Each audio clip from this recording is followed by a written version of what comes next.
I'm Christine Hannell. I'm the Assistant Director of Recreation and Community Services, and I'd like to welcome you all to our Community Hall and to our Leadership 95014 group presentations and graduation.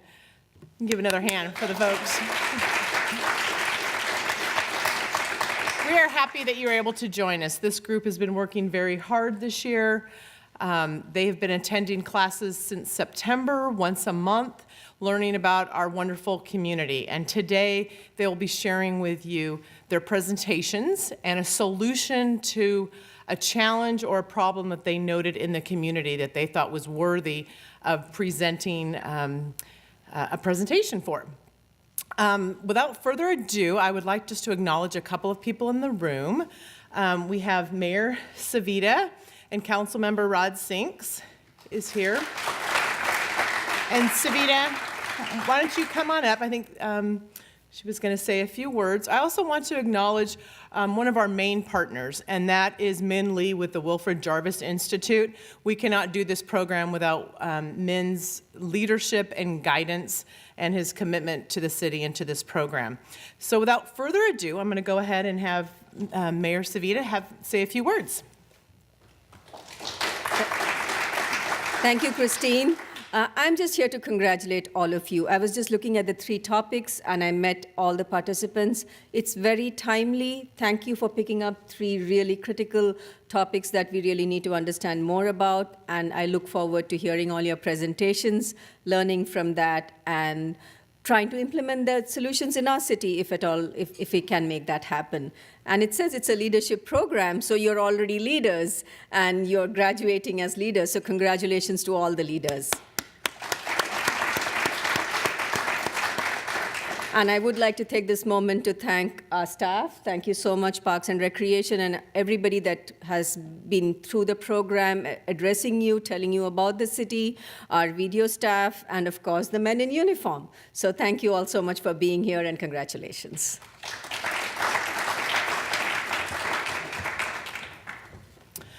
I'd like to acknowledge Molly James, who I think is in the back of the room. Molly is a recreation coordinator with the city, and this year she's taken the lead on coordinating this program. So she's done a fantastic job, and I appreciate all your help, Molly, and all that you've done.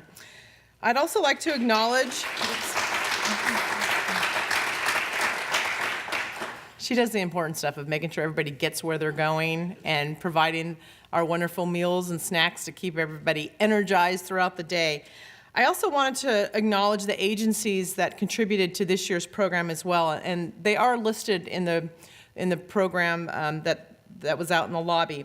But I just want to acknowledge the Cupertino Union School District and Fremont Union High School District, along with El Camino Hospital, West Valley Community Services, Santa Clara County Fire Department, and Santa Clara County Sheriff's Department, our own Santa Clara County Library District, and our own Cupertino Chamber of Commerce. Without all those agencies, we could not have pulled off this leadership program. So right now, I would like to bring up Min Lee with the Wilfred Jarvis Institute. And as I mentioned earlier, Min has been part of this program since the inception. He's part of the original planning committee, and he is the individual that leads the leadership component for Leadership 95014.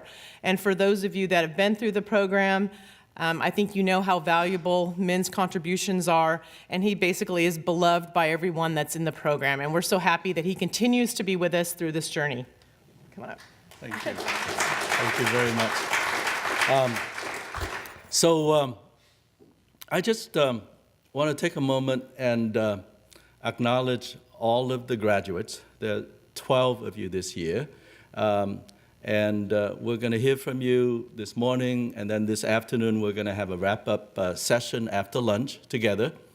I also want to take a moment to welcome all of the alumni of Leadership 95014 that are here in the room. Thank you very much for your support over the years. And it's your presence, and it's your participation, and it's your active service and leadership in the communities that we serve that is truly where this program shines. So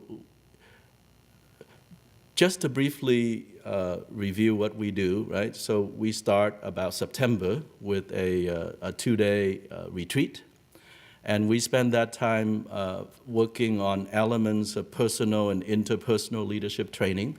Many of you remember the 7-minute talk that you get to do at the very start of the program about your life. And imagine trying to tell the story of your life in 7 minutes, all the major themes and all the ups and downs in just 7 minutes, right? You might recall that you all did an assessment called As Others See Us, and that assessment covers 6 different areas: obligations to others, reactions to stress, technical skills, communication habits, trustworthiness and reliability, and personal relationships. And in the program, during the retreat, we worked on values, emotions, motivations. We looked at energies, the positive and negative energies that affect us. We talked about how each of us can take responsibility for these energies. We looked at our personal resources, and we discussed ways to develop these personal resources so you can handle more stress and stay in a positive place, because leadership isn't necessary unless the going is difficult or dangerous, right? And so therefore, personal resources are very key.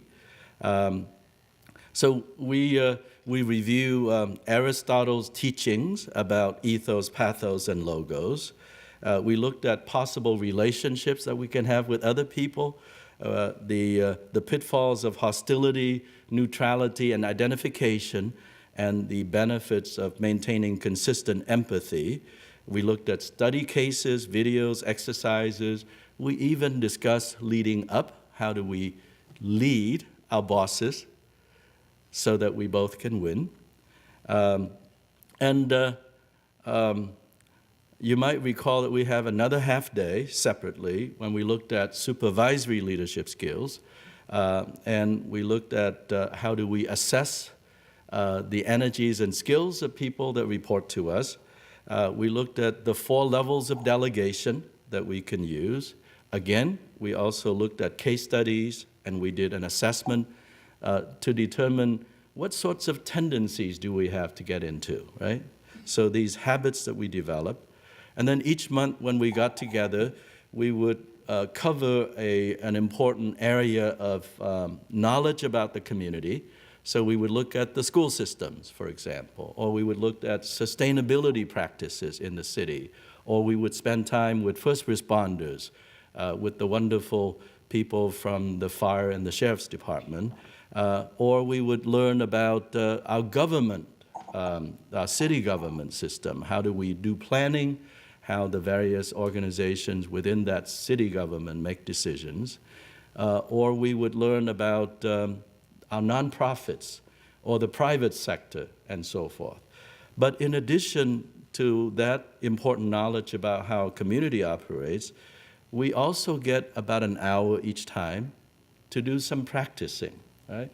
You might recall some of these practices, like the practice of moving from the red, which is where we are affected by all the negative energy, into the black, so that we could have all the constructive and creative energies working with us. We talked about conflict and how to deal with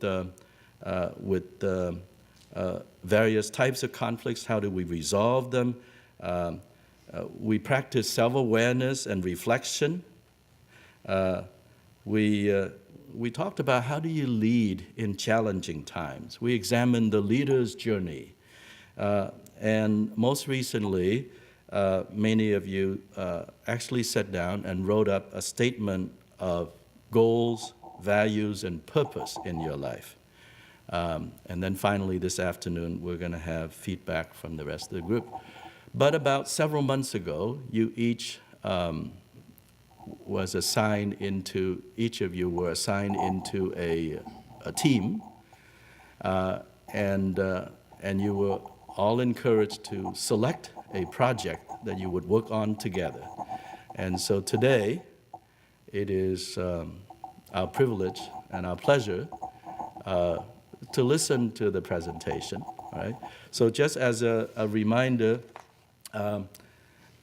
each team actually picked this subject that they decided to work on, and they created about a 15 to 20-minute presentation for all of us. Right at the end of that presentation, there'll be a brief questions and answers period, and then we'll take a break, and then we'll move on to the very next group.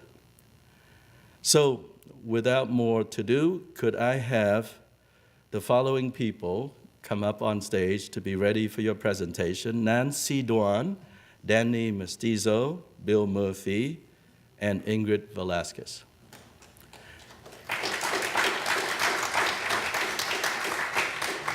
Now, their presentation is about Cupertino Youth Academy, a public service leadership program. Welcome.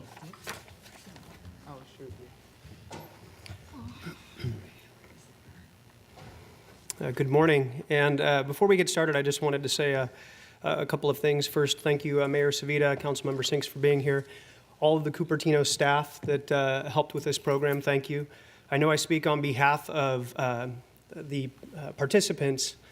Cupertino is already a strong community, and by virtue of the careers that most of us have chosen, it's always an honor and a privilege to participate in something where we get to focus on how we can build an even stronger community. So thank you for that opportunity.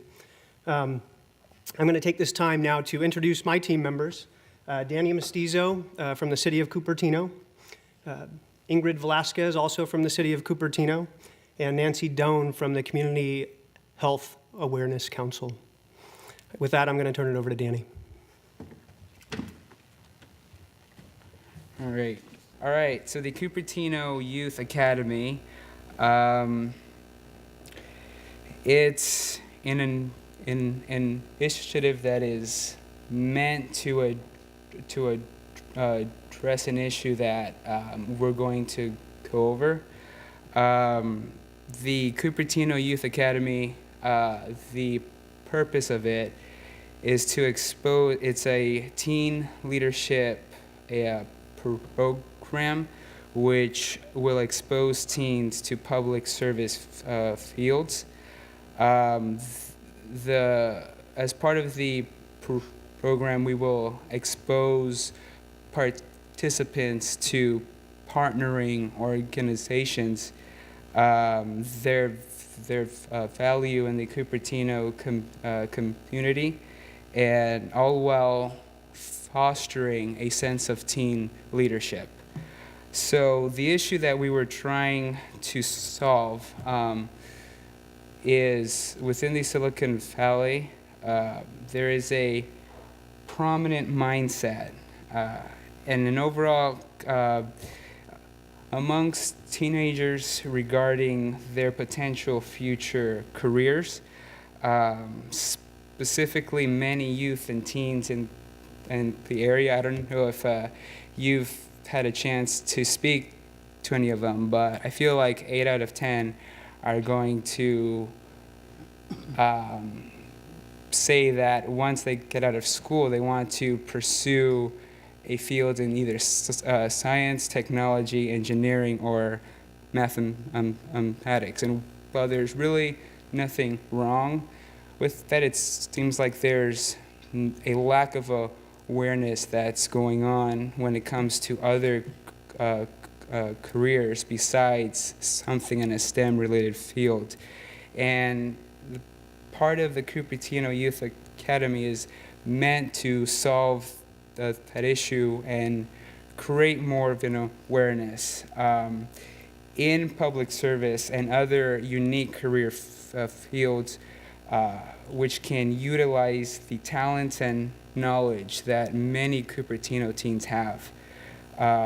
Again, if you've spoken to any of them, and I have the opportunity to speak to a good amount of Cupertino teens, they're really smart, like scarily smart. And so, you know, when I'm not old, but whenever you speak to them, you think because you're older, you're gonna have this insight and knowledge, but in reality, you realize afterward that they're a lot smarter than you were at that age. And even right now, I try not to get into any arguments because I know I'm going to lose hardcore. So, so it's that insight which can really be of benefit to not only the Cupertino community, but also the Santa Clara community as a whole. And our goal is to try and get them to realize that those are options as careers. And as part of the leadership program, we had a chance to talk to the ASB leadership of of Vista, and they, again, super smart, but all of them were going into something STEM related. So we had the opportunity to interview our Cupertino Teen Commission, and I have a few videos for you guys. And the first question that we asked was if they could tell us what a public service career is. So before I play the video, I told them to act as if it was a Socratic seminar, so they would talk amongst themselves and ask questions, but they're teenagers, so they're mildly awkward, so just a heads up. As a public service career is a career in which you dedicate your time, your energy to helping the public, be it the city, the state, or just the country in general. It's generally giving up your time, a job helping the public, rather than a job, say, developing an app or teaching something. Teaching might even fall under that category, but developing an app, maybe writing, it's all different from public service where you outwardly directly help the community improve.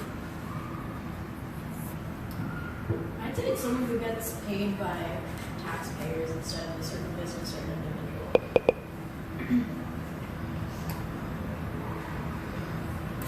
So that would be that public school teachers are also fall under that category? Kind of, I guess, because they're technically helping the I think community. so. It's I think it's any government employee, like a person who. So anybody who gets a pension? Because So- all government employees get a pension. Yeah. That's. Steve, yeah. Anything? What do you think? I basically agree with everyone, but I think it's mostly if you're helping someone and if you're putting your time and energy into helping the people of your community, and that's what your job description is, then it's the public service. Wait, so wait, if you're part of a group, a volunteer group, and in the event where you're paid, does that mean you're a public service employee? I mean, if you're being paid, then it's not really a volunteering thing. It's more like. Okay, yeah, an organization that does good things for people. Like a non-profit? Yeah. That's technically not paid before by taxpayers. It's paid for by donations and stuff. So it's separate. It's a separate entity from, say, the public service, who's funded directly by the tax dollars that come in. It depends on the goal of the nonprofit. Yeah. Yeah, so as you can see, I don't think they really came to a consensus as to what a public service career was, and I don't think they realized that going into a STEM field doesn't necessarily mean that you can only work in a certain area. So then we asked them the question of, do you think your peers would consider a public service career? This one's really interesting, and again, I'm sorry about the video quality. It's kind of low. I would say no. because at least based on what I can tell from my past like 10 number of years of experience with my friends, they're more interested in money and that sort of thing, and getting like a quick way to maybe making like the next Facebook or something like that. So they, I guess, from what I can tell at least, they appeal more to the occupations that can give them like a quick way to like a couple million, as opposed to something that requires like service. I think that in this area especially, there are less role models for public safety, and there's more initiative to get, like there's so much like initiative for other occupations, and public safety just was never introduced to us when we were younger. I think part of the reason is that there's no like set wage for someone who works in public services. Like, not many people know how much the mayor makes, but for like a job in the STEM field, if you work for a business, you earn X amount of dollars per hour.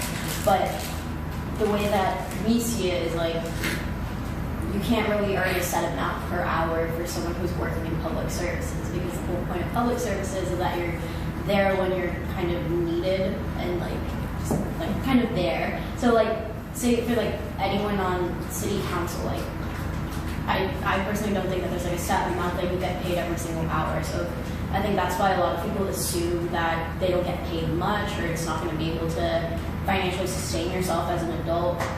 So that's why people typically like distance themselves from public service careers.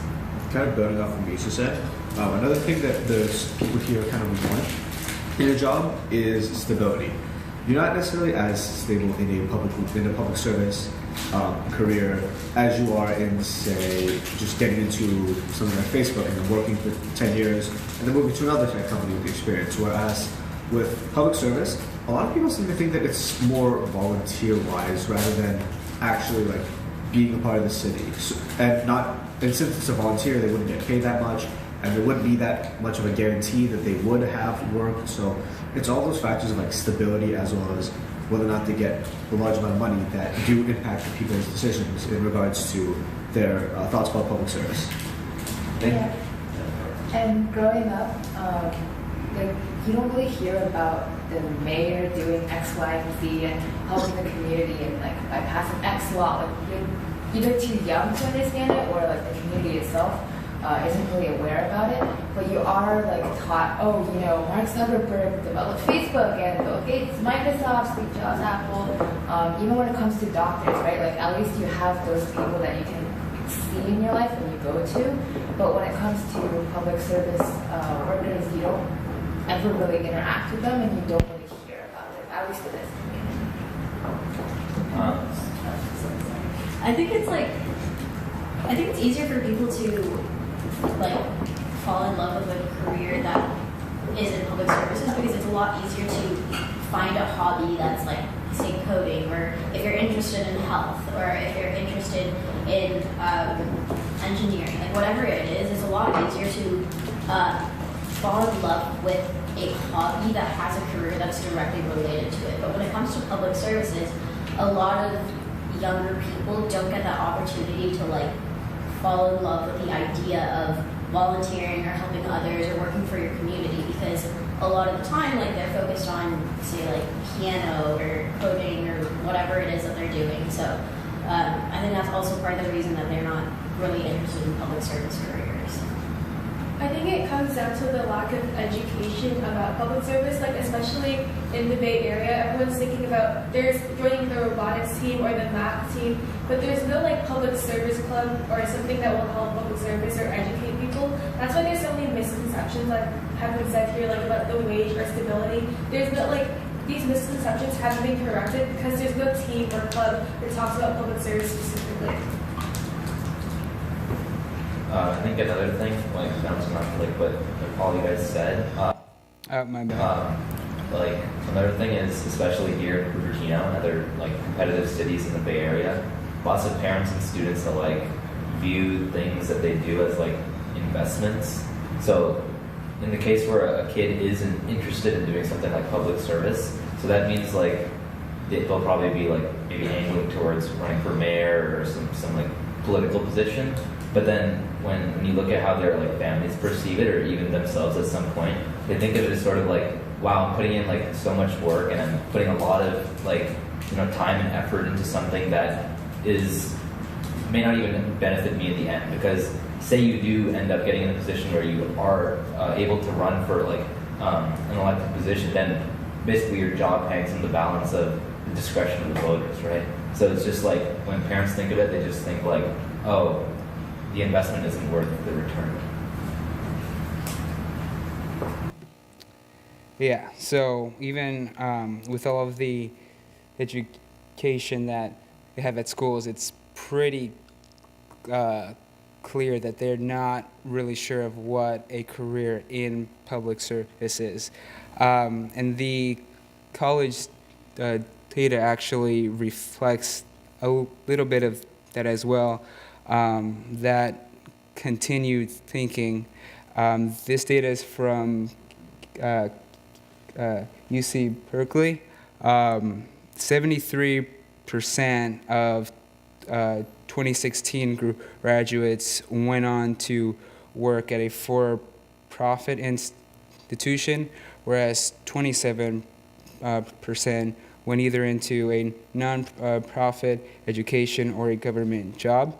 The same is seen at UCSD and UCLA. A majority of graduates did end up going into something either technology or STEM related. And now we're going to hear from Ingrid, who has some more information for us.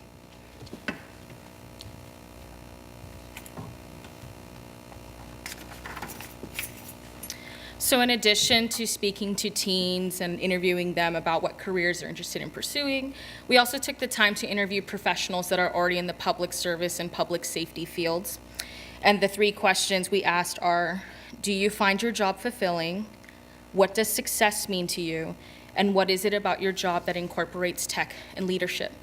So we took some of our favorite answers from those individuals. And for the first question, we have someone from the sheriff answering, yes, I definitely find my job fulfilling on many levels. Being able to give back to society on a daily basis is very fulfilling in itself. For the second question, we have someone from Santa Clara County Fire answering, yes, I definitely find my job, success is making a tangible difference. Success means that you gave your best efforts regardless of your job functions. And for the last question, we split that into 2. So 2 different agencies are answering this question. For the first part, we have a nonprofit. The nonprofit world may be slow to keep up with tech due to budgets. However, we try to creatively use tech to leverage our services. We are able to connect families to our services and inform them of the resources through social media. And for the last part regarding leadership, we have someone from Cupertino, and their answer is, government employees are expected to be leaders despite their position in the organizational hierarchy. And so Cupertino Youth Academy, or CIA for short, isn't trying to draw students away from a STEM career, but rather exposing them to the fact that STEM careers can exist in public service also, and not just at big tech companies like Facebook, Google, and so on. And we also want them to know that success isn't always about money, that there's more to it. And so I have the course outline right here. So CIA is going to be very similar to Leadership 95014. The biggest difference is instead of 9 months, it'll be a 3-month session, and each day will be 4 hours instead of a full day. Each day we'll have a leadership topic and theme and a different agency presenting. Students will be required to apply, and only 12 will be selected out of however many applicants apply. And at the end of the session, students will also be required to present in groups based on the question, how can technology help solve a community problem? And these are the community partners we picked for our program. We think that the teens would find these agencies the most interesting. So we have Santa Clara Fire, City of Cupertino, De Anza College, Sheriff, Mid-Peninsula Regional Open Space, and West Valley Community Services. And so the leadership topics that I mentioned a little bit a while ago. So we have communication, emotional intelligence, trust, teamwork, courage, and self-reflection. And so, as I said, each of those will go with an agency and will be the topic of the day. So for example, Santa Clara County Fire might take teamwork and incorporate that into their presentation. Cupertino will take on communication, and De Anza College will take on emotional intelligence.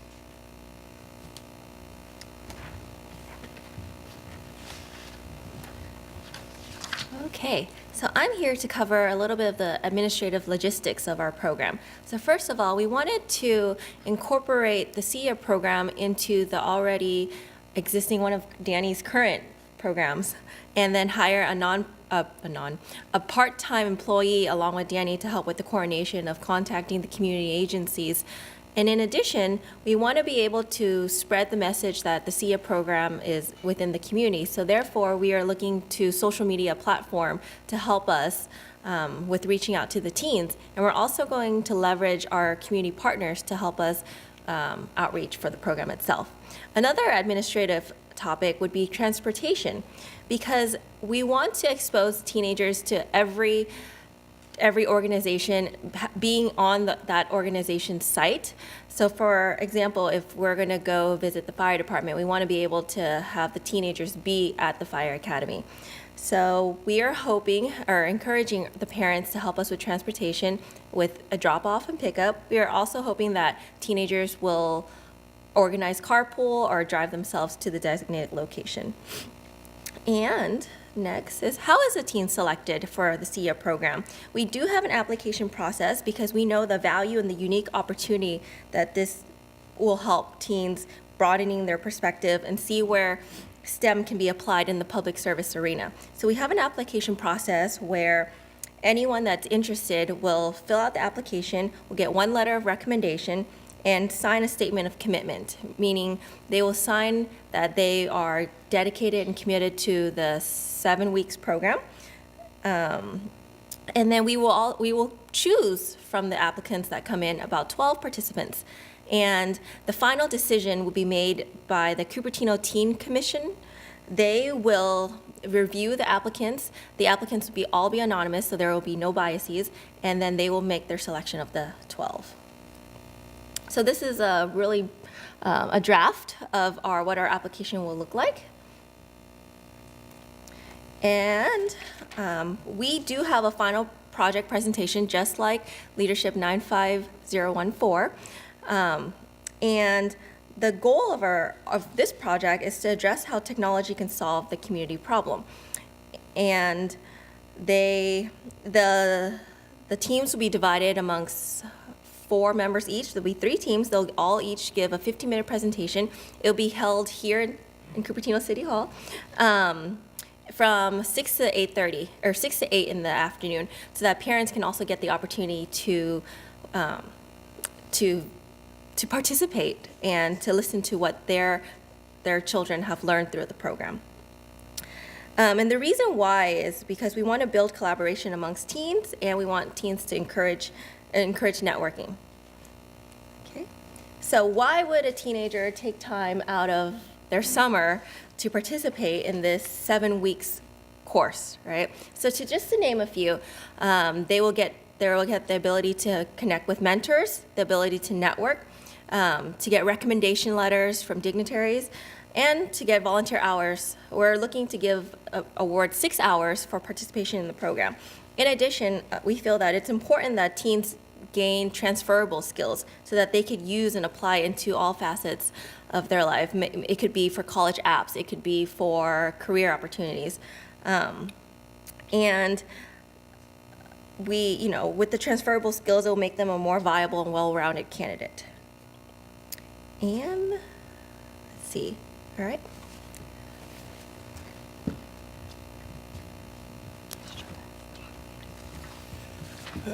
So who is the audience for this program? In Cupertino, there are approximately 4,500 high school students.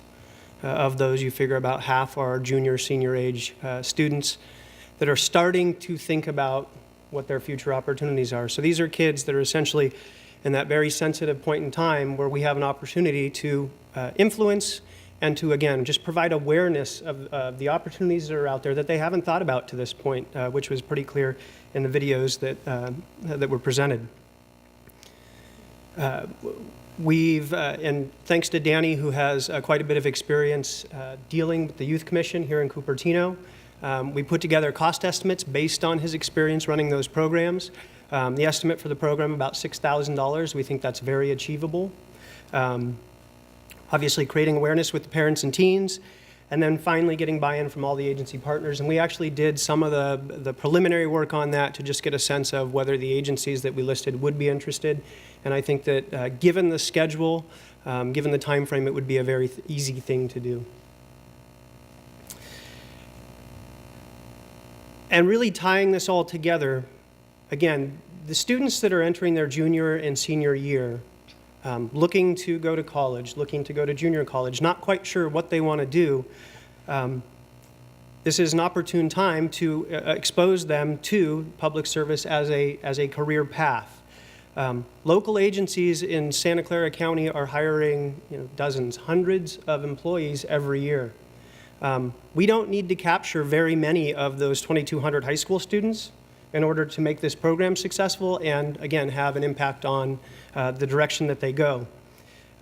We know in the fire service, I'm sure the sheriff's office can reflect this comment as well. I'm sure that people that work for the city of Cupertino can reflect this. Capturing some of that institutional, for lack of a better word, institutional knowledge of your community, the experiences that you have growing up there, is incredibly important to our communities as this world continues to evolve very quickly. We lose a lot of our history in this process, and so getting some of those people that grew up in communities into public service careers in those communities is vitally important ultimately to maintaining our strong communities going forward. And we think that ultimately the program will help us do that. With that, we'll open it up for some questions.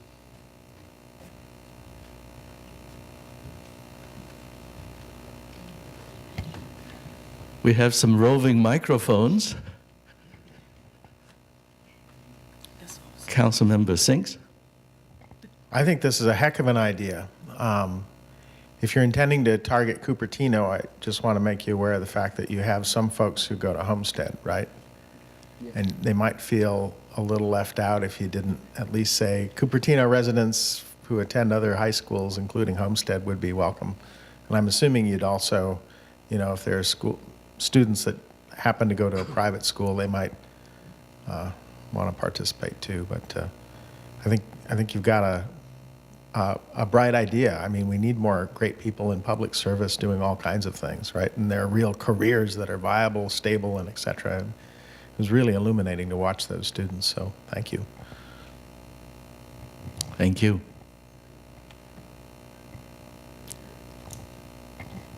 It's not really a question, it's more of a comment similar to former Mayor Rod Sinks was talking about, is that in my world here in the Santa Clara County Fire Department, firefighters we seem to attract pretty easily, although not from Cupertino. Some of the communities we serve, the youth don't really go into the fire service.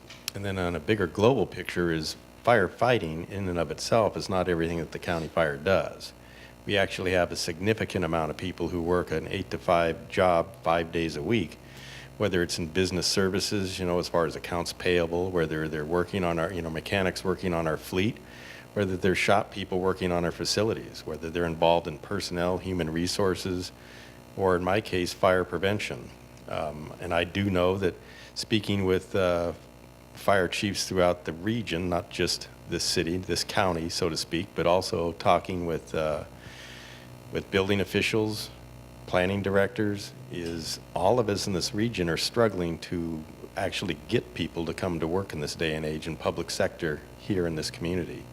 Part of it might be the cost of living, but we're trying to find out a better way to reach into the community of the people that are already here to help fill those needs. And it seems like your program might be very well put together to try to put our face out in the community of who we are and what we do. Not just the fire department, but all of the public sector in total. And that pilot program that you're looking at doing might be something that works very well here throughout the whole Silicon Valley, and probably in the counties beyond this as well. very nice job. Thank you. So Thank to you. actually go off your comment, we did have the idea to spread this program out through the county and then wherever else it can go. We just wanted to start in Cupertino first, start small, see how it goes from there. Is it popular, is it not?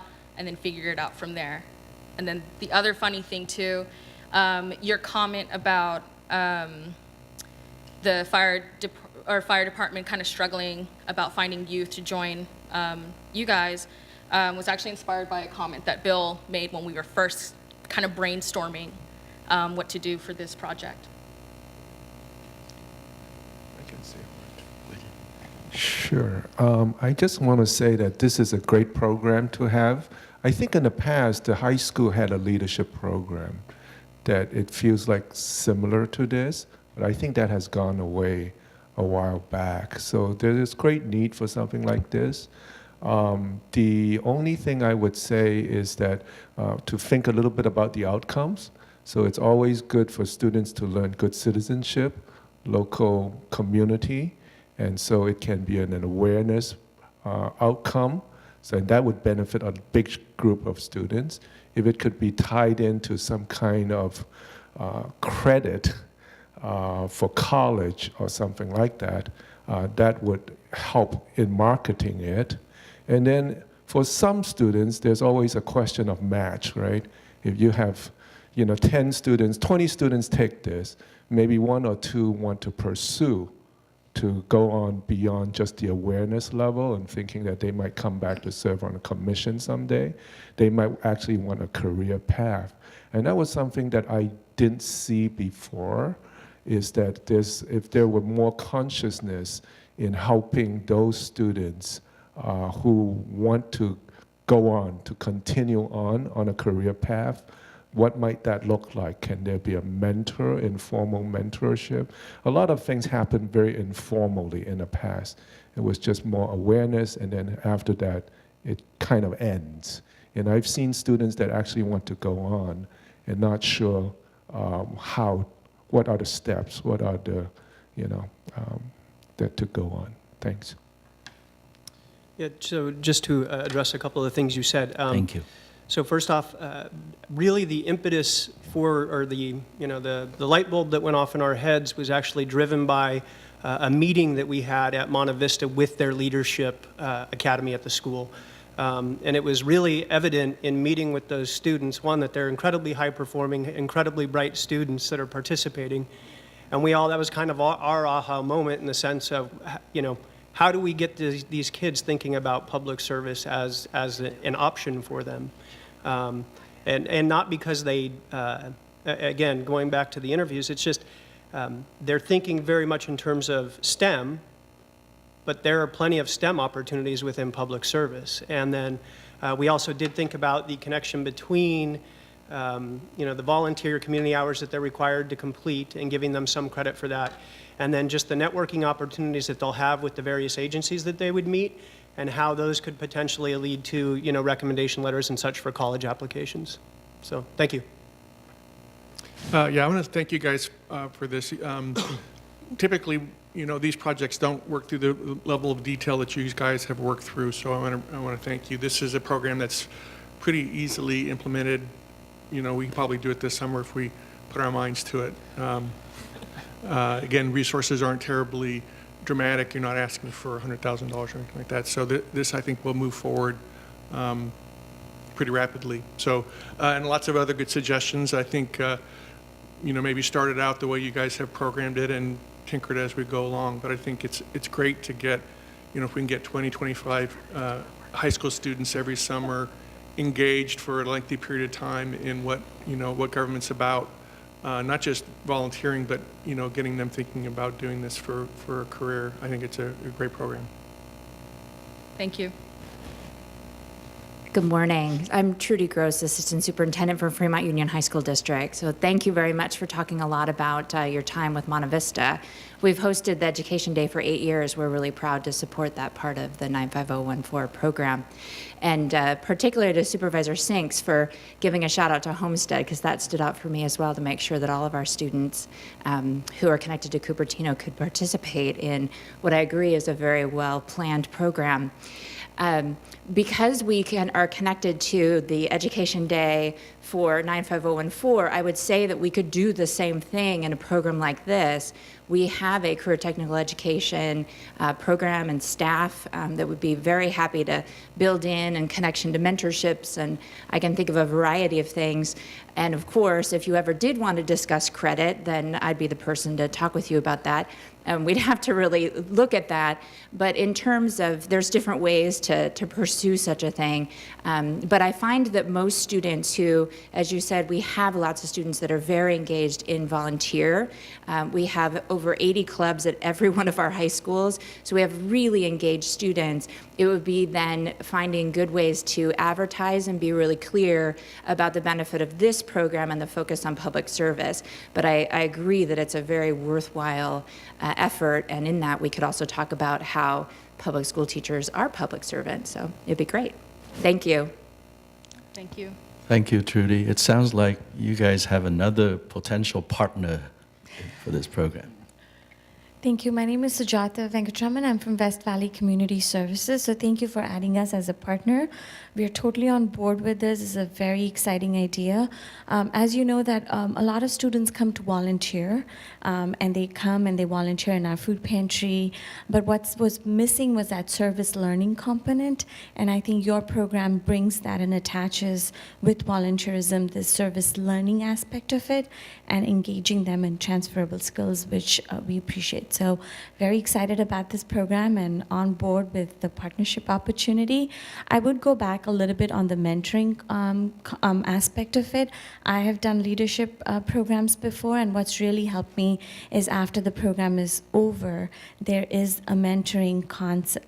There's someone who mentors them through that, and there's some reflection that happens, because a lot of the time the dedication or continuity happens after the leadership is over. So it's kind of just reflecting and processing all of that. So excellent program. Really loved your presentation. Thank you.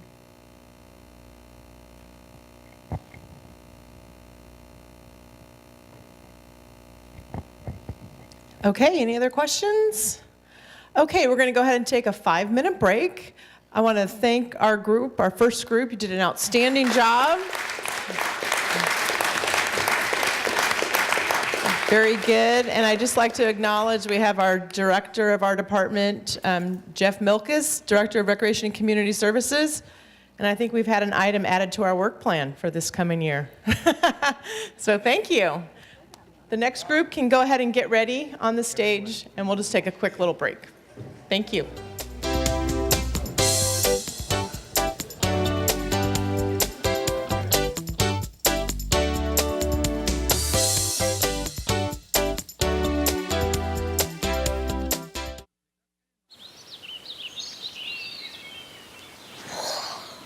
Oh, look, a redhead. Staring contest.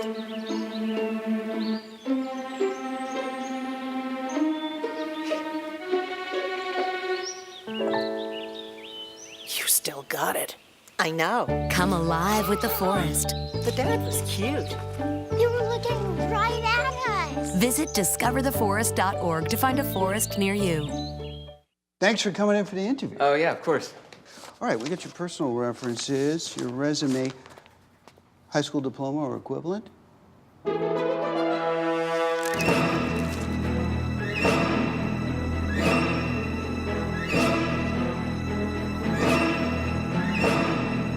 Skip the drama. Get your diploma. Yes, it's right there. Great.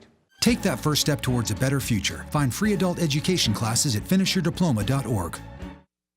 It's not always easy being a dad. Do you have panda asthma too? Does that run in the family? This is the home of the most priceless kung fu artifacts. But when you make an effort, Dad, we're not supposed to touch anything. Oh, sorry. Go along, son. it's always worth it. Whoa, faster! The smallest moments can have the biggest impact on a child's life. Take time to be a dad today. I am gonna get you. I'm gonna get you. Call 877-4DAD-411 or visit fatherhood.gov to learn more.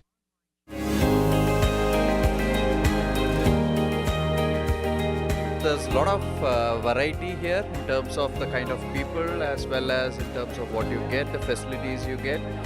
I love working in Cupertino because there's so many people out here and everybody's so excited to be educated, and we just love coming out because you guys' events always have a great turnout, and we really love the community and just being able to get our word out about community education. The food, there's so many food places.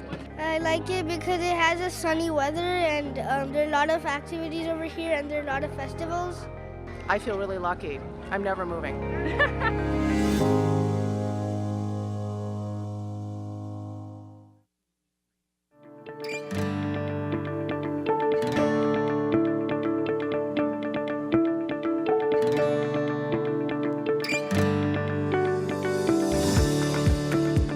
Cupertino has a rich legacy of environmental leadership. Our team, Cupertino Green, is committed to upholding this legacy and maintaining our city as a sustainable place to live, work, and play. Cupertino has adopted a climate action plan, which defines strategies to reduce greenhouse gas emissions and prepare for the risk of climate change.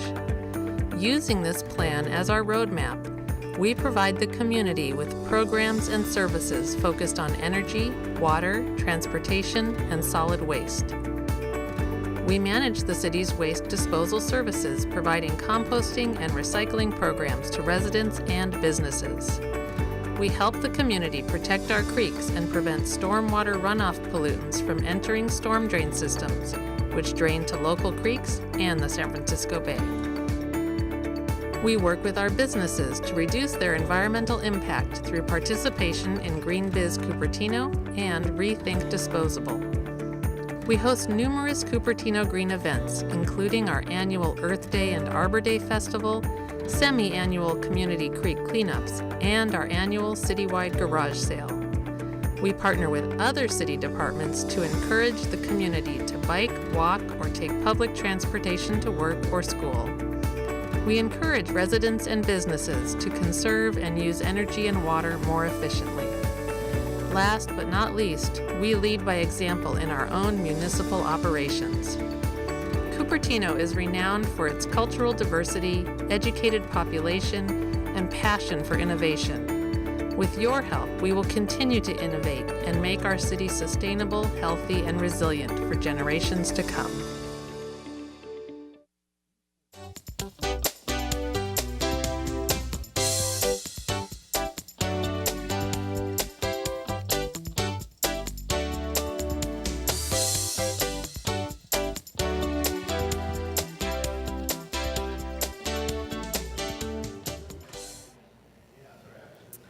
All right, we are back for our second group presentation. I would like to acknowledge a couple of our guests in the room that we may not have acknowledged before. We have David Fung, a former Parks and Recreation Commission member and now on Planning Commission, correct? David is in the back.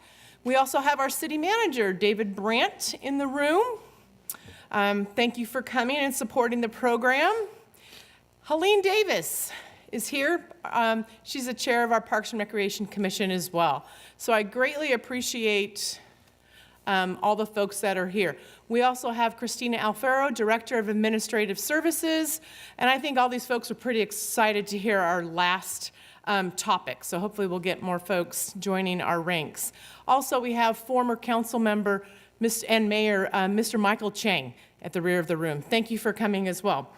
So we're going to move this along. Our next topic is an excellent one as well, addressing anxiety and promoting wellness amongst our Cupertino teens. So without further ado, our next group includes John Black, Barbara Chang, Mike Loomis, and Jean Martyr. Thank you.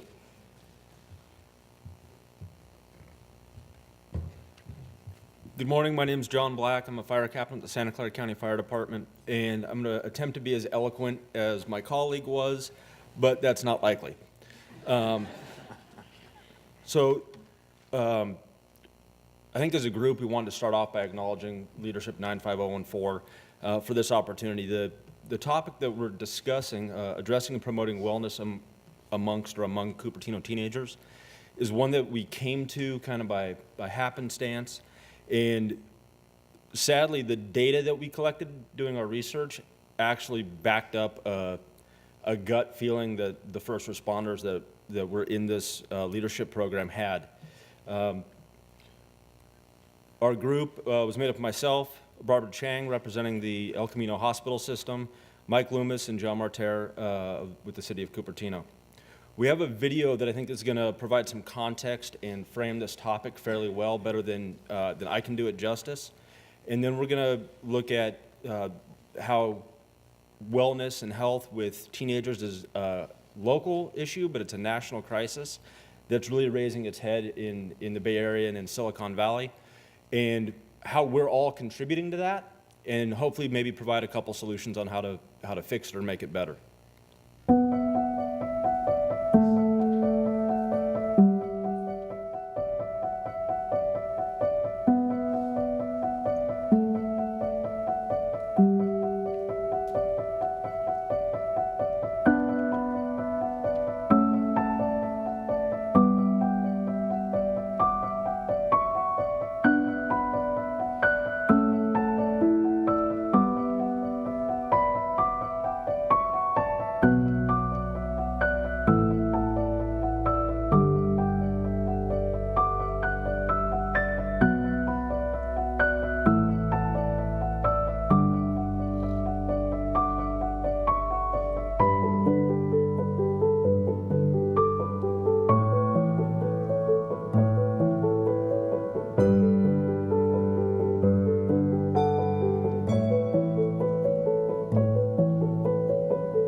So for me, the first time I saw that video, it was kind of like a gut-wrenching thing.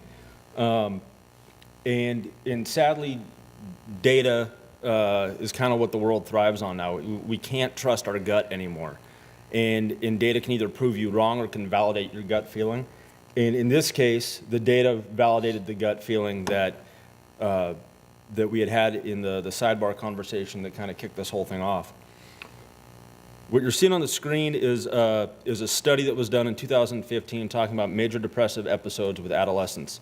And what we found is that depressive episodes and depression doesn't discriminate. And while there are specific groups that might be more likely to have an episode, it affects teenage males, females, anywhere from 12 to 17, so those transformative years that I think, regardless of how much we want to fib to ourselves, were hard for everybody, regardless of when you went through that period. It's harder now. The world's smaller, it's a more interconnected place, and there's kind of less places to go and get some peace. The expectations of teens are different now, and what they're going through, a lot of us can't relate to. What kicked this off, and really what got us talking about it in general, was a conversation that myself and Sergeant McGuire, the Sheriff's Department, were having. When I first started with the County Fire Department, I was stationed at our Monte Vista station, which is Stevens Creek and Foothill.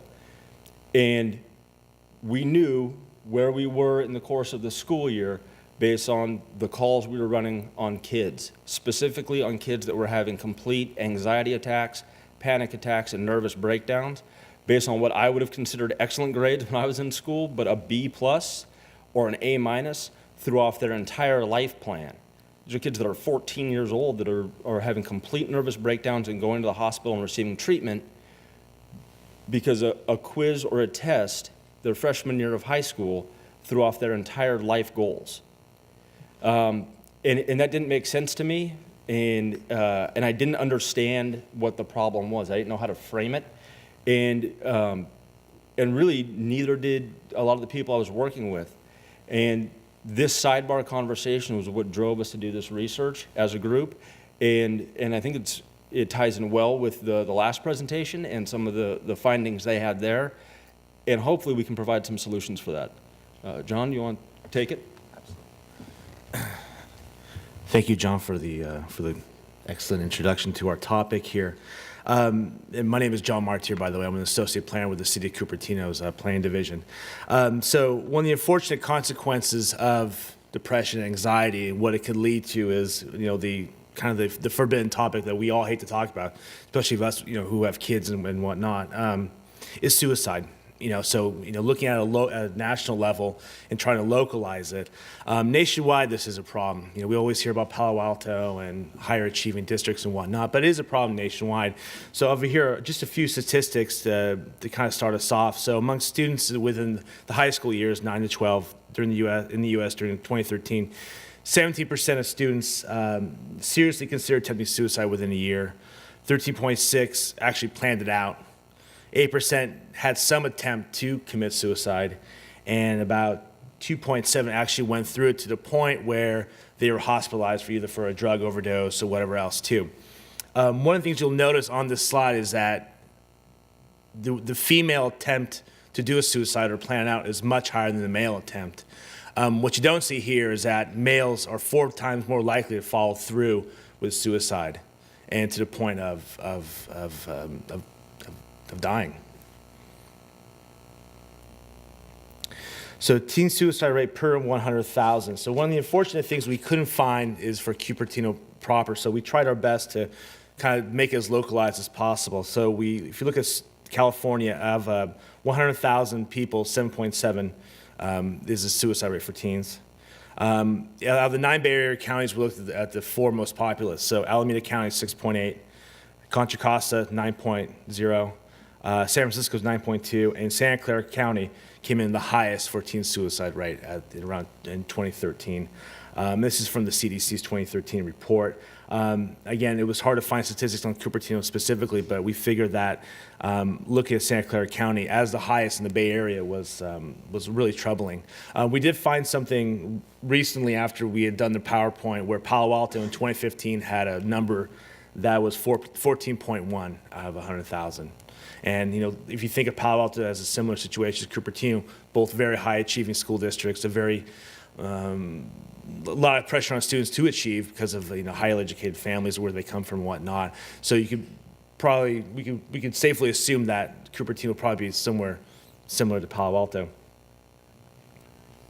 So contributing factors. The first one that we saw were schools, with the very high achieving schools. Parents, a lot of people use the term helicopter parenting or overprotective parenting. Peer pressure in colleges, how to get in the best college right away, 4-year one, UCs, whatever else. And they're all interrelated, as this illustration shows. And it was interesting, how these presentations worked out, where our first presenters talked about, the only path in life is STEM careers and not civil service. How does that incorporate with this too? I mean, part of this is, where we see the pressure on the kids that they only see one way, one avenue for success. And I'm so happy that the first group went in front of us too, because I think that's part of the problem. That's a contributor toward the pressure that these kids feel. So my colleague and group partner, Barbara Chang, and I decided to interview the Teen Commission, much like our first group did. And we want to talk to these kids because they're leaders in their campuses, and they're obviously community leaders too. So we felt that they had a good handle on the pulse of what's going on in their community. We went there with about 4 or 5 questions in hand and figured that this was going to be a 10 to 15 minute conversation. Well, by the end of the night, it was an hour long.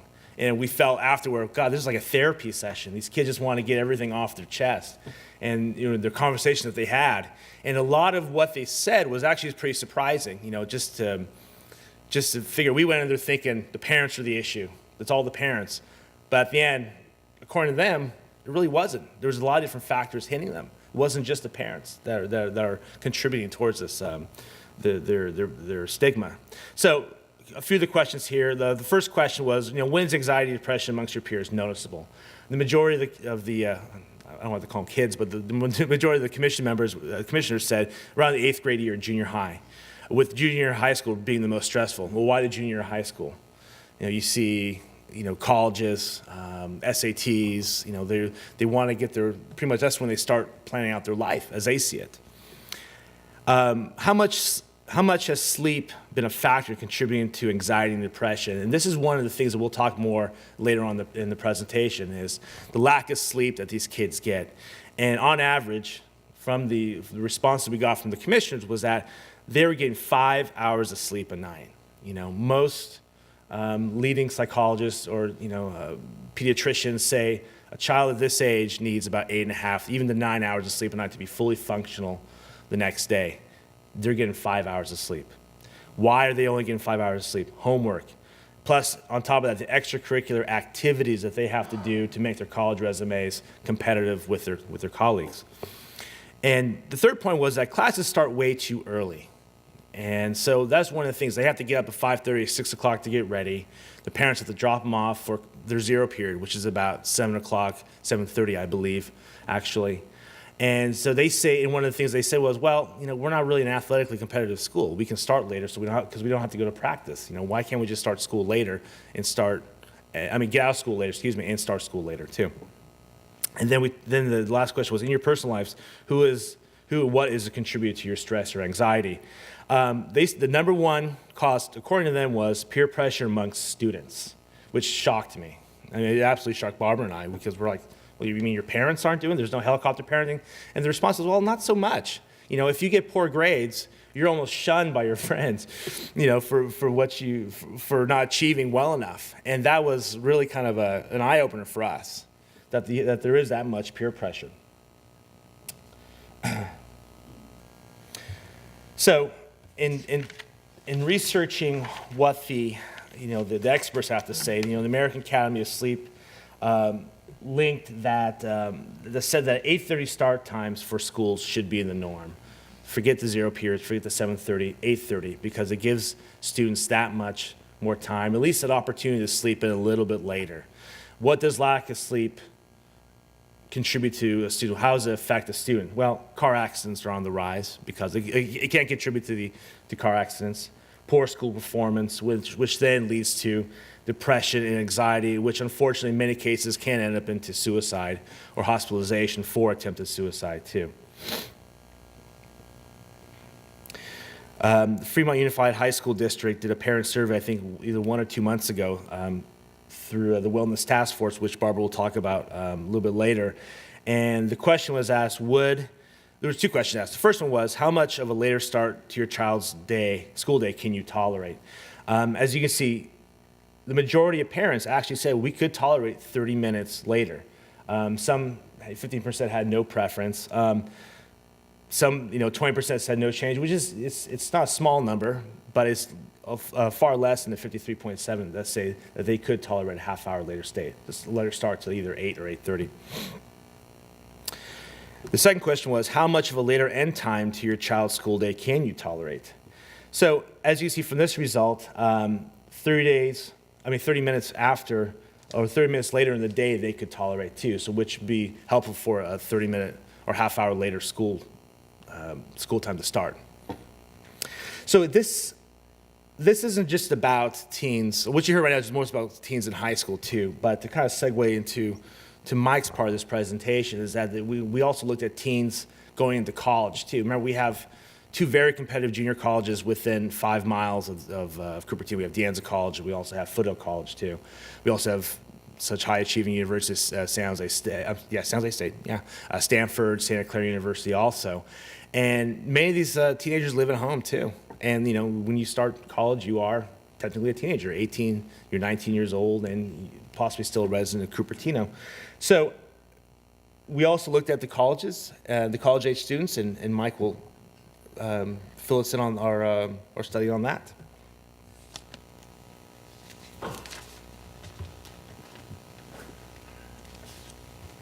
Thank you, John.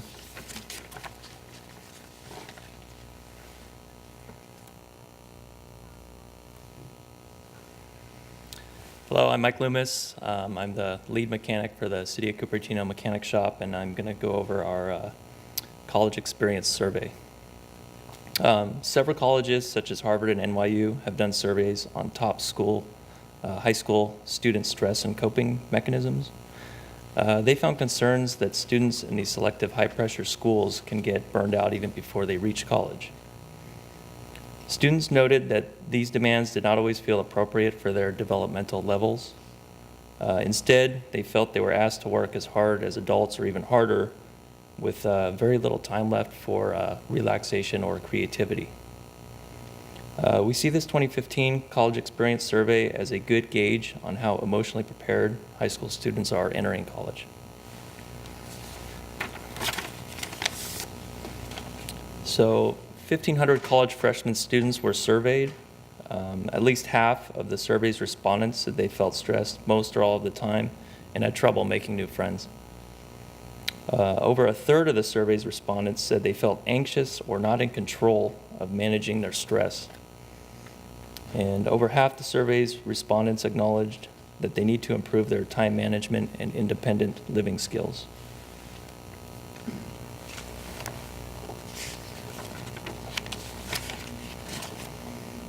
Uh, 22% of less prepared students feel that their college experience thus far is terrible or poor, versus 5% of their better prepared peers. 45% of students surveyed reported feeling that it seems like everyone has college figured out but me, and 50% of students surveyed feel they are stressed most or all of the time, which to me, half the people stressed most or all of the time is a huge number.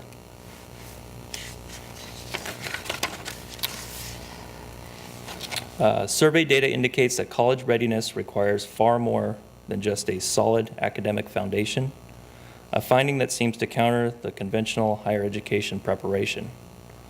It is clear that emotional preparedness should be better integrated into the work that high school communities are doing to guide students through the transition into college. With that said, I'm going to introduce Barbara Chang.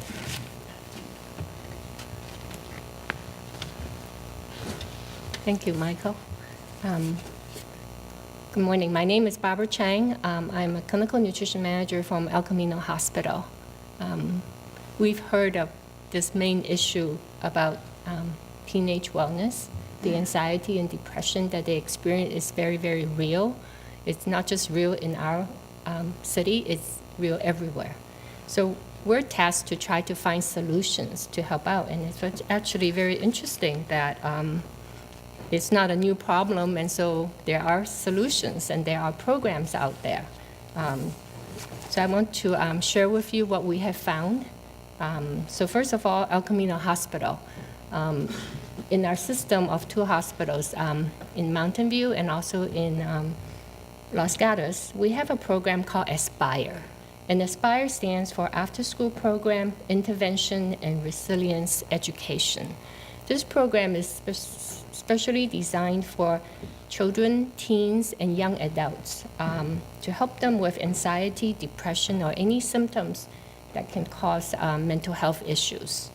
The program spent a lot of time focusing on participants so that to help them gain practical learning experience so that they can develop strategies to manage their life and their stress level. It also incorporates parents' participation so that it's a family thing rather than this, the student dealing with the issue on their own.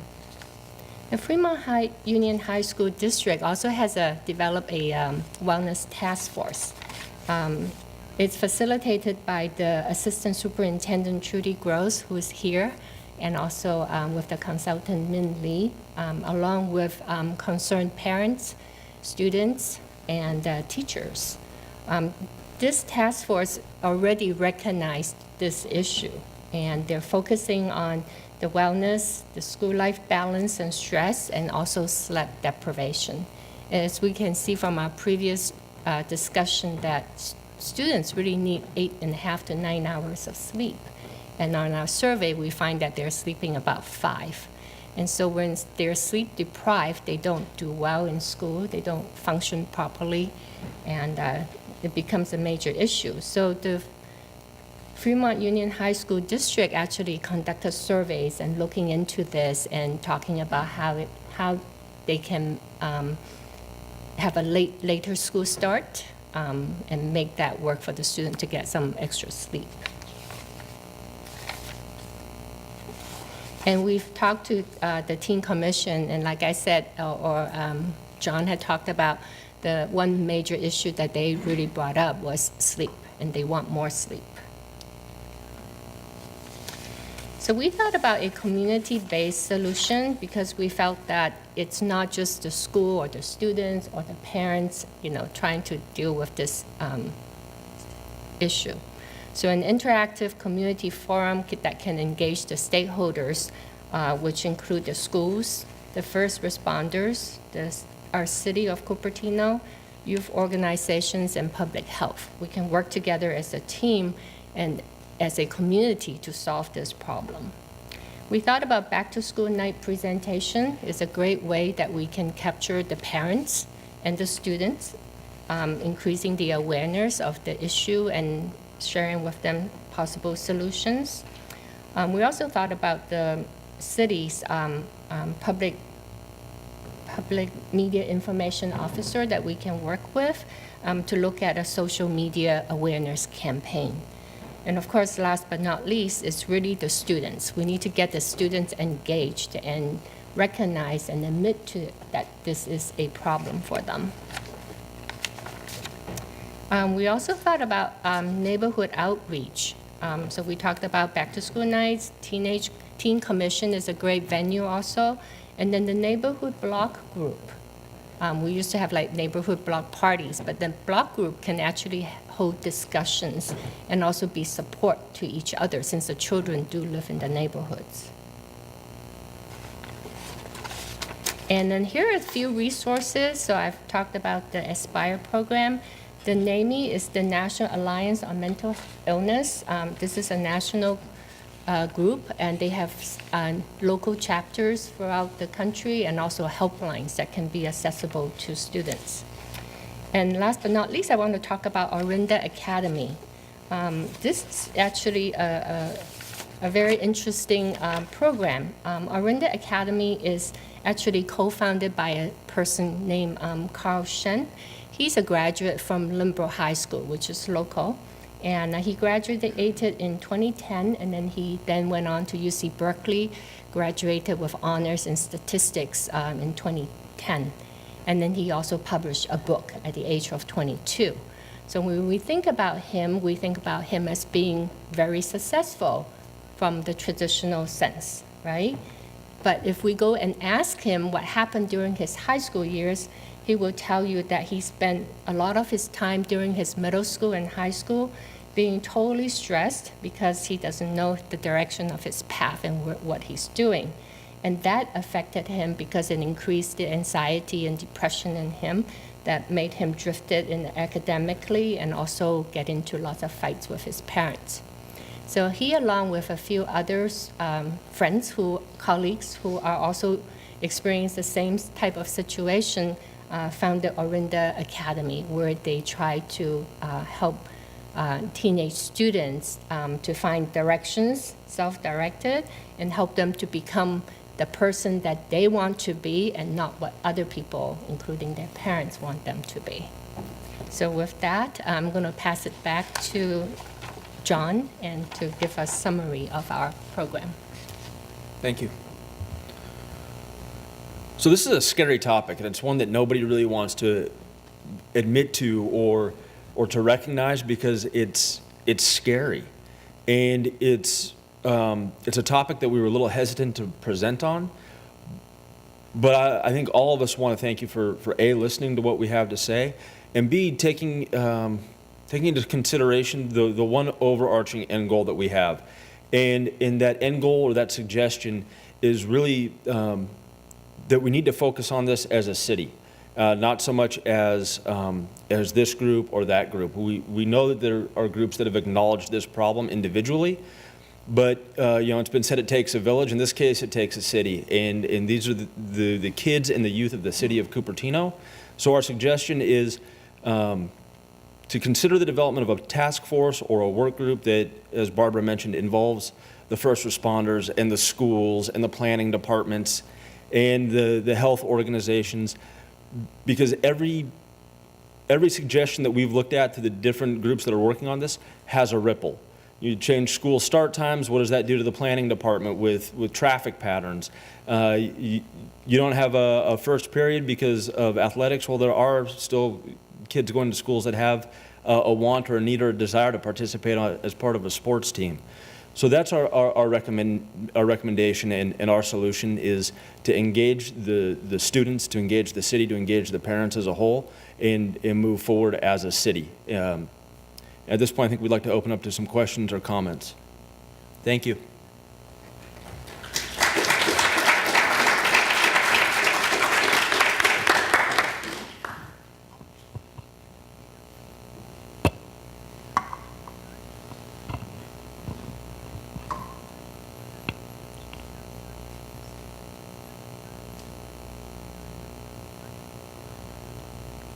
Well, good morning again. So I'm Trudy Gross, Assistant Superintendent from Fremont Union High School District. Thank you very much for your presentation. And we have, as Barbara said, been in touch and shared much of the information, the work that we've been doing. Our Wellness Task Force actually has been going for almost a year and a half now. And this year we have been working this semester on the sleep deprivation issue. But for over the last decade, we've been increasing the mental health supports we have on our campuses, and we actually rival most school districts in terms of the number of licensed and pupil personnel staff, psychologists, and therapists that we have. So to your point, we absolutely agree that we need to face it head on, and we're doing a lot of definitional and systems work. So I love the idea of expanding our task force and adding first responders and public health, and we have a burgeoning partnership with El Camino through their Healthy Minds program. So definitely we're open, and next year's topic will be mental wellness, and our counseling staff that I work with is very excited to move that work forward in a broader way. So if we can add community to that, that would be wonderful, and all for the benefit of our students here in the city.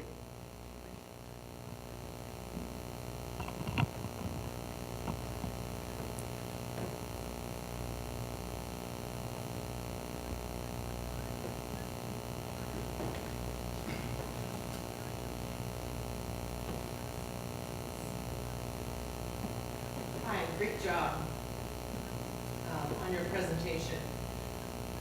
Being the fact that I'm with the recreation profession, part of, and have been for 3 decades now, the greatest challenge we seem to have, especially in the Silicon Valley, is conveying the message that there is value in play and leisure.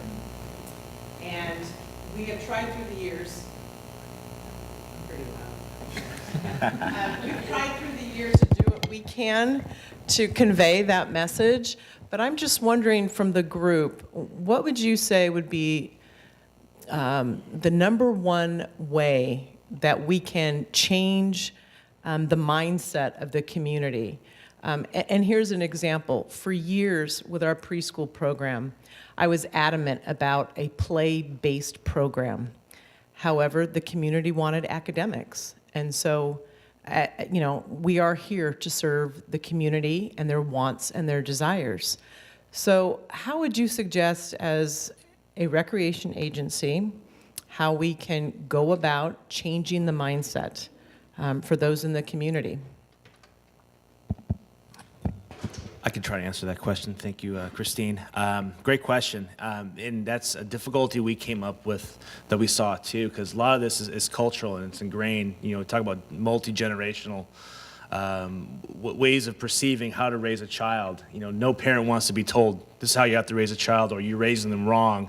So it's very hard to change people's minds, especially there's an ego about it. And a lot of times those parents are raised that way too, and they figure, hey, I came out great. Why my kid's gonna come out the same way I did? So I think the best thing we could do is just try even harder to get that message out. We did talk to Laura Lee, who's in your department, she's a community block coordinator, as a way to, almost at a micro level, to within small groups and have someone who's an expert in this type of situation or issue to talk about the effects of pressure on the kids and what's actually happening amongst the peers in their schools, and hope for the best, really. And that's the frustrating part. There is no great answer to say, how do we change people's minds? I think just throwing the facts at them and saying, this is what can happen when the kids aren't getting enough sleep, when there's too much pressure and whatever else. So our solution is really just try to find more micro level ways of getting the message out, like going to the community block leaders and having small community meetings where everyone can be interactive with each other, using the social media resources like we have for Facebook, because there are a lot of resources out there that exist. How many people are taking advantage of those resources is the next question too. So I think it's just having, with those block leader programs or whatever else, saying these are the resources. If you don't want to let people know how your kid's doing, this is all anonymous. You go there on your own time and do that too. So I hope that answered your question. Okay. Well, one of the things that Trudy and I, working with the task force at the Fremont Union High School District, have discovered is that as wellness is addressed, performance actually increases, right? So that's a very positive message, because many people don't have that recognition, that as you address wellness, you also increase performance. And rather than, in many people's minds, the unexamined notion is, try harder, the more pressure, the better, that sort of thing, But there's an optimal level of stress that actually works in terms of producing better performance and at the same time optimizing wellness, yeah? So that's a very positive message there that I think the community would like to hear. There's there've been a lot of studies into educational institutions such as medical schools that do work to take care of wellness, and they discover that the performance of their med school students actually improve. More of them pass the board examinations, and so on and so forth, yeah? Yeah. So, I think you know that one of our high school board members had a daughter that committed suicide in college some years ago, Hung Wei. And, right, this is an issue that's hit close to home for a number of families here. So I think she's done a great job advocating on that board and within that institution. I think her board members are supportive. I might suggest you, if you haven't already, you reach out to her with your presentation and see if there are other, other things. It may spark a conversation that may help you further the work you've done, and I really appreciate it. All that you've contributed. So thanks. Thank you.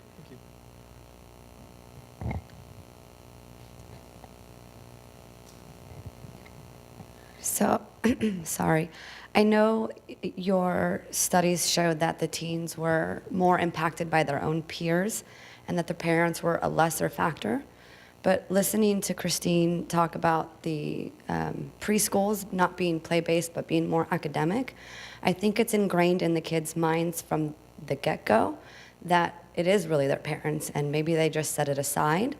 What can you guys suggest or do for the parents at the beginning of a school year to help them understand the mental state of their children as the year progresses? I find that even 7th graders find that pressure because that's the year that their grades count to get into high school, which then stimulates where they're going to go to college or graduate school, etc.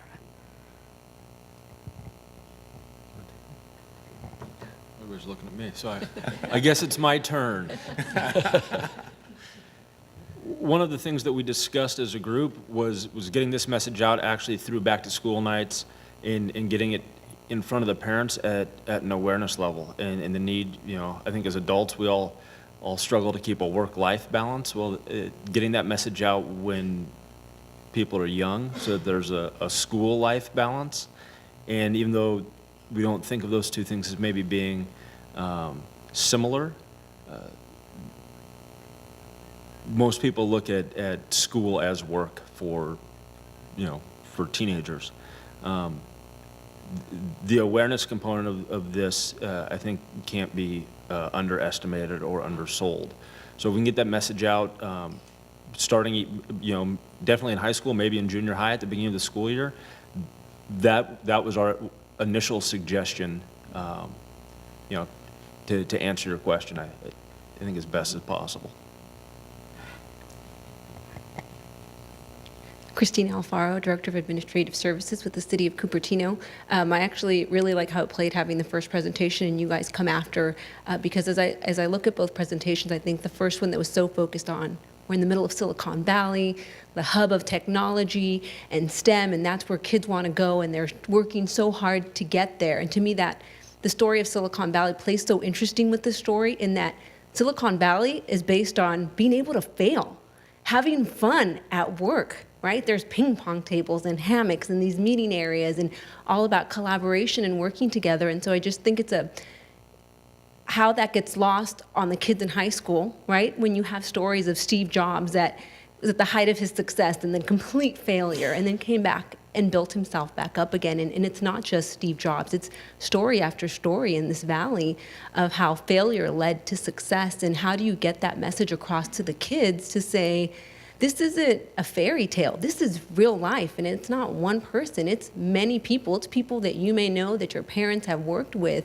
that tell you if you're not failing, if you go through your whole life never failing, what have you learned?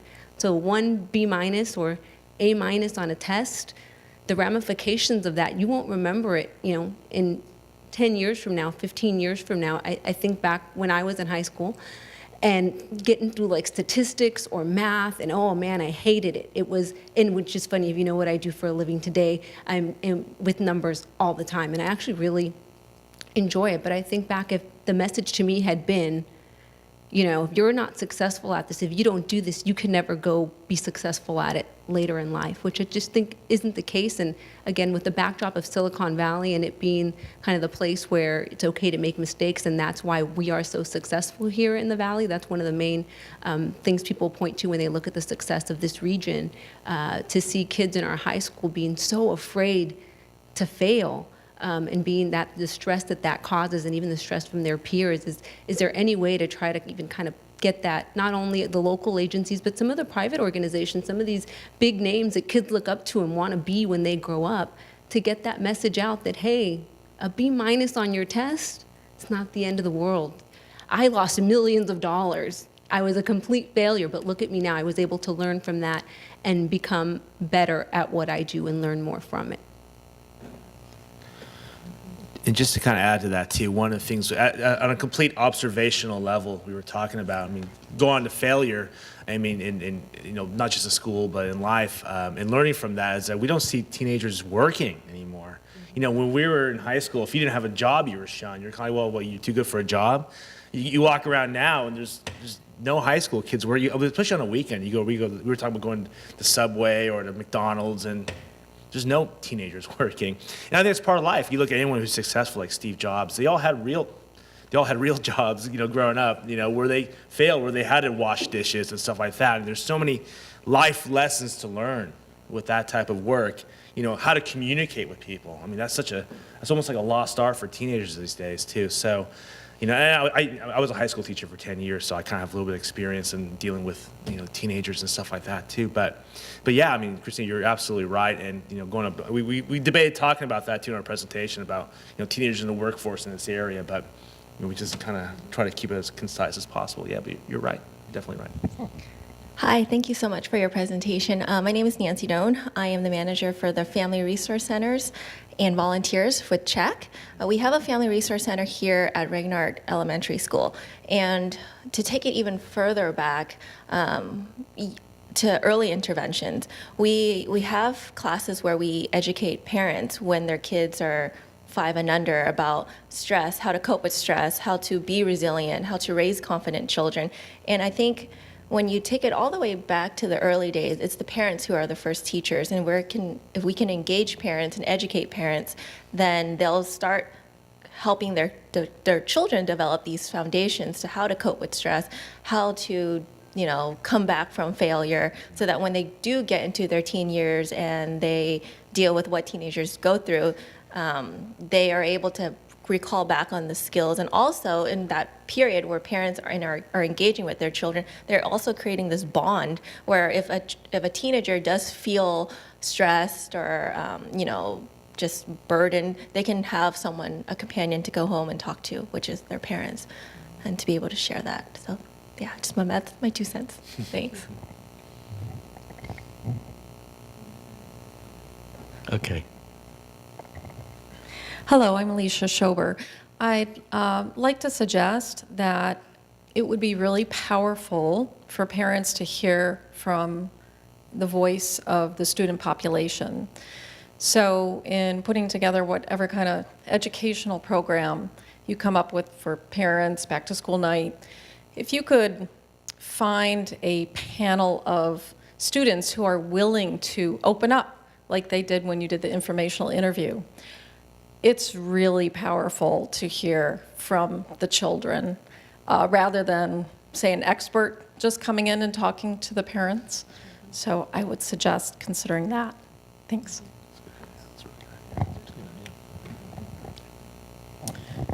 Thank you. Excellent presentation.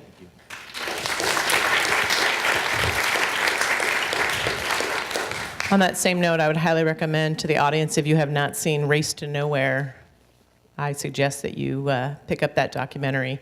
It's excellent. We're going to take a 5-minute break, and group 3, if you can please get yourselves ready on stage. We'll start promptly here in about 3 minutes. Thank you.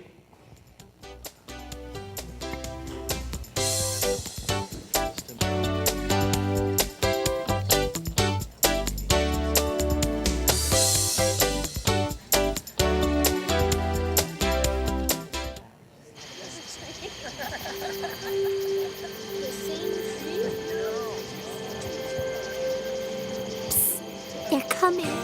Places, everybody. Light check. 1, 2, 1, 2. Everything looks good on our end. And lights. Come alive with the forest.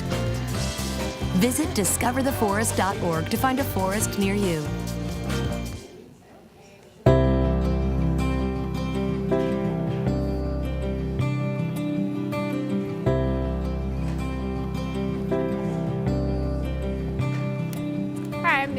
With the City of Cupertino's Sustainability Division. Today we're at Indra and Anita Ghosh's home here in Cupertino. They have a low carbon, energy surplus home. That means they produce more energy than they consume. Let's go check it out. Hi Misty, come on in. Thank you. How do you want me to hook So this up? tell me, what's it like living in an energy surplus home? Well, it's very much like any other homes in this neighborhood. Let me show you around. Great. Misty, here is our kitchen, and you can see it's very much like any other kitchen. Hi, Misty. Hi, Indra, how are you? Fine, thank you. So this is our induction cooktop, and it's a little different from other electric cooktops. Great, tell me how that works. Well, the surface does not get heated as much, and it also generates heat to the bottom of the skillet. Let me show you a cool trick. So what I have here is some water, and I'm going to set it to the highest setting. And what I'm going to do is get some paper towel. Okay, we'll be coming back in about and 3 set minutes. it under the We skillet. have 3 minutes till go live time. Yeah, it'll go to As the you can next see, slide. the water gets heated up, but the paper towel stays intact. And you know No, what, it's Misty? All our appliances, checked it almost It's all like our appliances are Energy 85%. Star rated, and we use the microwave pretty extensively. So what about heating your house? Do you use a gas heater? No, you're good. No, actually we use an electric heat pump. Let me show you. The heat pump actually works as an air conditioner during summer. Wow, it looks like an air conditioning unit to me. Yes, so in summer how it works is it actually takes heat from inside the home and pumps it outside. And during winter, actually it reverses the process. It's taking heat from outside and pumping it into the home. Wow. So what about your hot water? Let me show you. Great.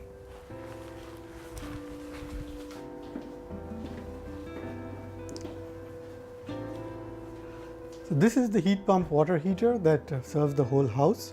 What it does is it takes heat from this outside air and actually puts it in the water over there. And it's completely running on electricity. Wow, that's great. Seems like you use electricity for a lot of things, including your cars.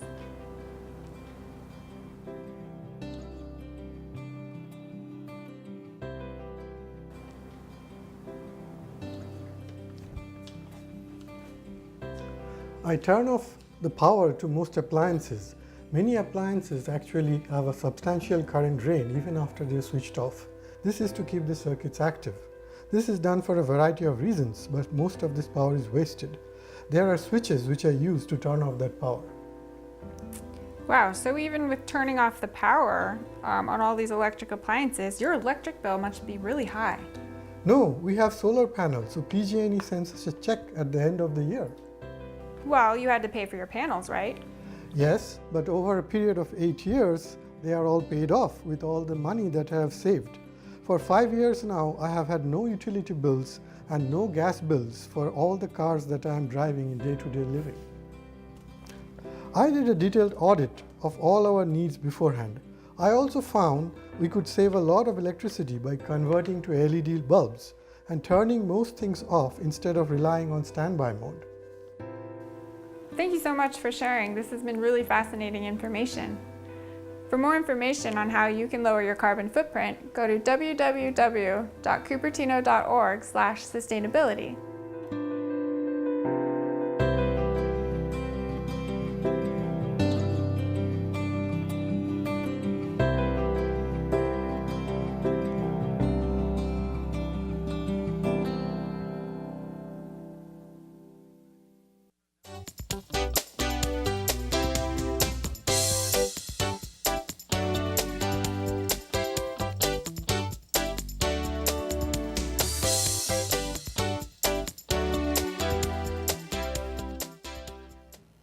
Welcome back. We have our final group presentation, and this is not about youth and teens. It's about a topic of data service in Cupertino. So this should be quite interesting.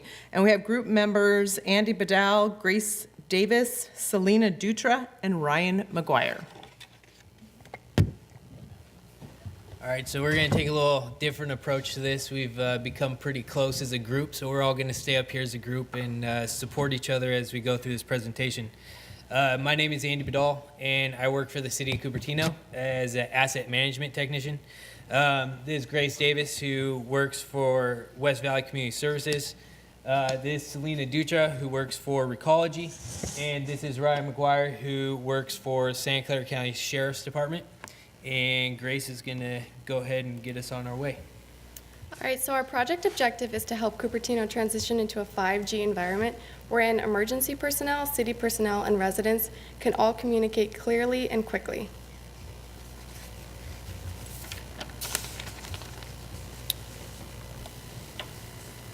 Indeed, the ability to communicate both clearly and quickly in a forthcoming 5G environment is our target goal. Unfortunately, we've all experienced that moment in time where poor data service has made it difficult for us to achieve a common task. Whether it be sending a text message to one of our loved ones or not being able to make an outbound phone call in a time of need on account of a weak cell phone signal. For public safety first responders who deal with everyday emergencies, quality data service is absolutely critical. I have personally witnessed both the positives and negatives of data service speeds within our city. Back in October of 2011, our community dealt with a workplace shooting that originated from the Lehigh Permanente cement plant. Fortunately, first responders were able to quickly access a driver's license photo of the associated suspect shortly after he left the quarry.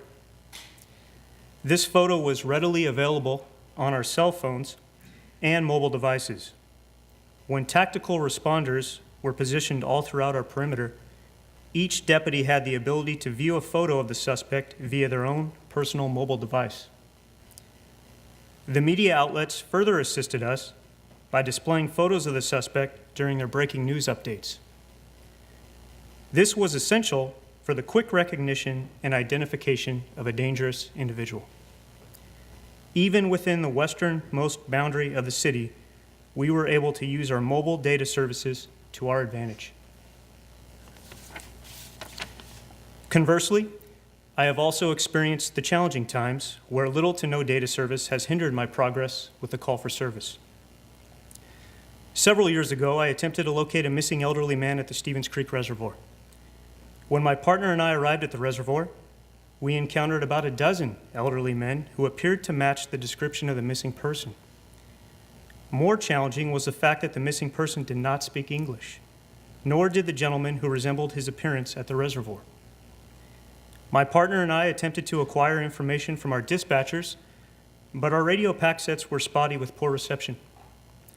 We also attempted to acquire a DMV photo of the missing man from our MDTs, but neither of us could establish a connection.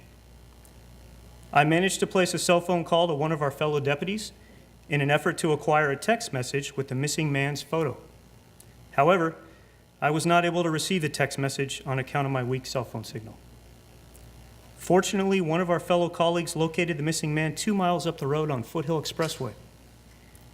The man was safe and unscathed, but this was an example of how lackluster data service hindered our progress with an important investigation. Granted, at one point in time, none of us had cell phones, and collectively, we all made every effort to adapt and overcome. But from a first responder standpoint, no Motorola pack set reception and no cell phone service equals challenging times, especially within the southwest boundary of our city in Stevens Canyon. Without further ado, my teammate Andy. So I'm going to go ahead and talk about Cupertino Public Works and how we're utilizing new technology and how connectivity is really essential to what we do on a day-to-day basis. Really, our jobs have been evolving, especially over the last few years, day-to-day, using iPads or computers or some sort of technology out in the field. Here's a couple pictures of some of our crews. On the left, we have our grounds department who is actually using an iPad to locate a specific valve for irrigation. So whether it be in a park or one of our parks, one of our school sites that we manage and take care of, they're able to take an iPad and get pinpoint accuracy to where these valves are. A lot of these valves may be buried underneath turf 5-6 feet down, and the last time it was dug up was 6, 7, 15 years ago.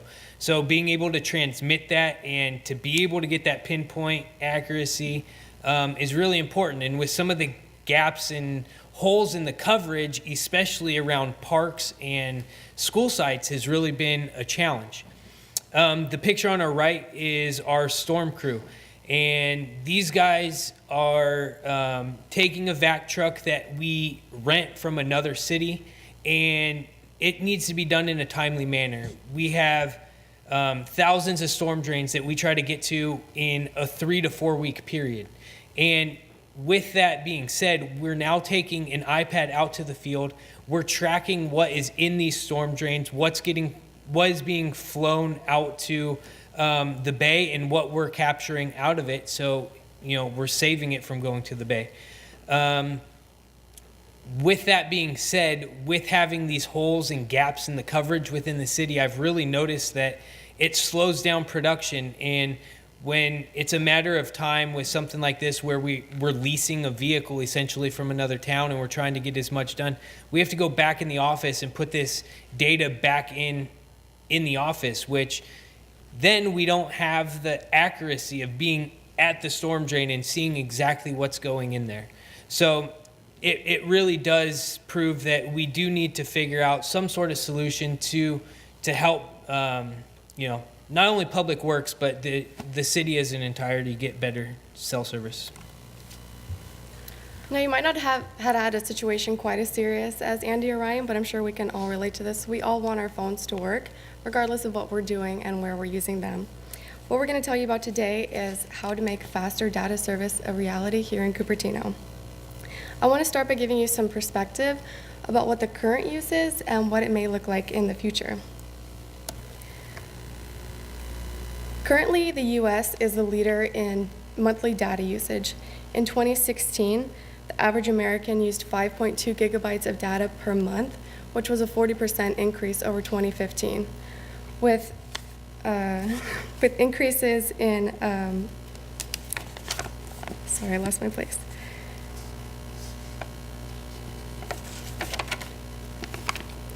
With improved smartphone capabilities and more intensive data content, that's expected to increase to 25 gigabytes by 2022.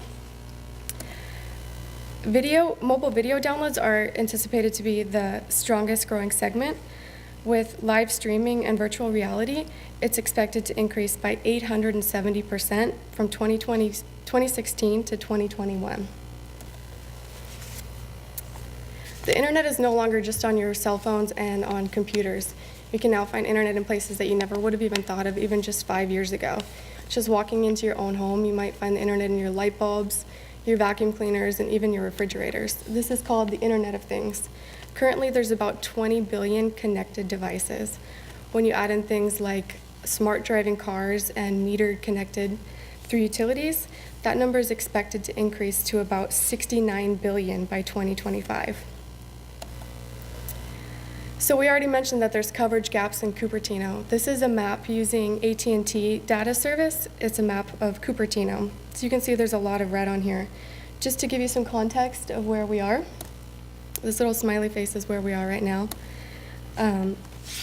This map, this circle right here is showing you the Apple main headquarters, and then the new Apple spaceship in De Anza College. So it's pretty surprising that even here in the heart of Silicon Valley, with one of the biggest tech companies in the world, there's major data coverage issues.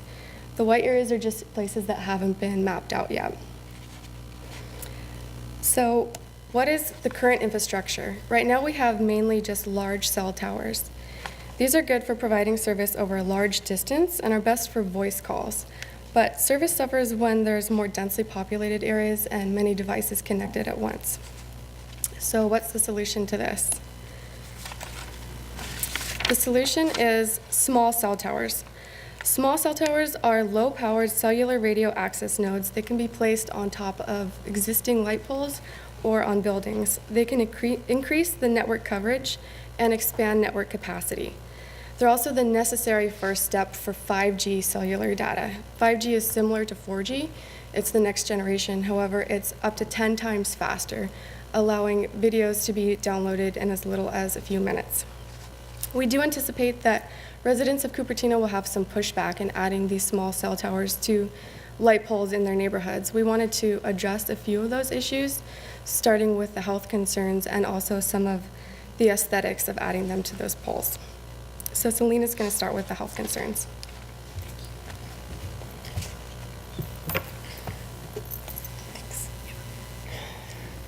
How are people exposed to the energy from cellular phone towers? As people use phone towers, as people use, I'm not good at this, sorry. As people use phones to make calls, signals are transmitted back and forth to the base station. The RF waves produced at the base station are given off into the environment where people can be exposed to them. The energy from a cellular phone tower antenna, like that of other telecommunication antennas, is directed toward the horizon, parallel to the ground, with some downward scatter. Base station antennas use higher power levels than other types of land mobile antennas, but much lower levels than those from the radio and television broadcast stations. The amount of energy decreases rapidly as the distance from the antenna increases. As a result, the level of exposure to radio waves at ground level is very low compared to the level close to the antenna. Public exposure to radio waves from cell phone towers is slight for several reasons. The power levels are relatively low, the antennas are mounted high above the ground level, and the signals transmitted intermittently rather than constantly. At ground level, near typical cellular base stations, the amount of RF energy is thousands of times less than the limits for safe exposure set by the U.S. Federal Communications Commission and other regulatory authorities. It is very unlikely that a person could be exposed to RF levels in excess of these limits just by being near a cell phone tower.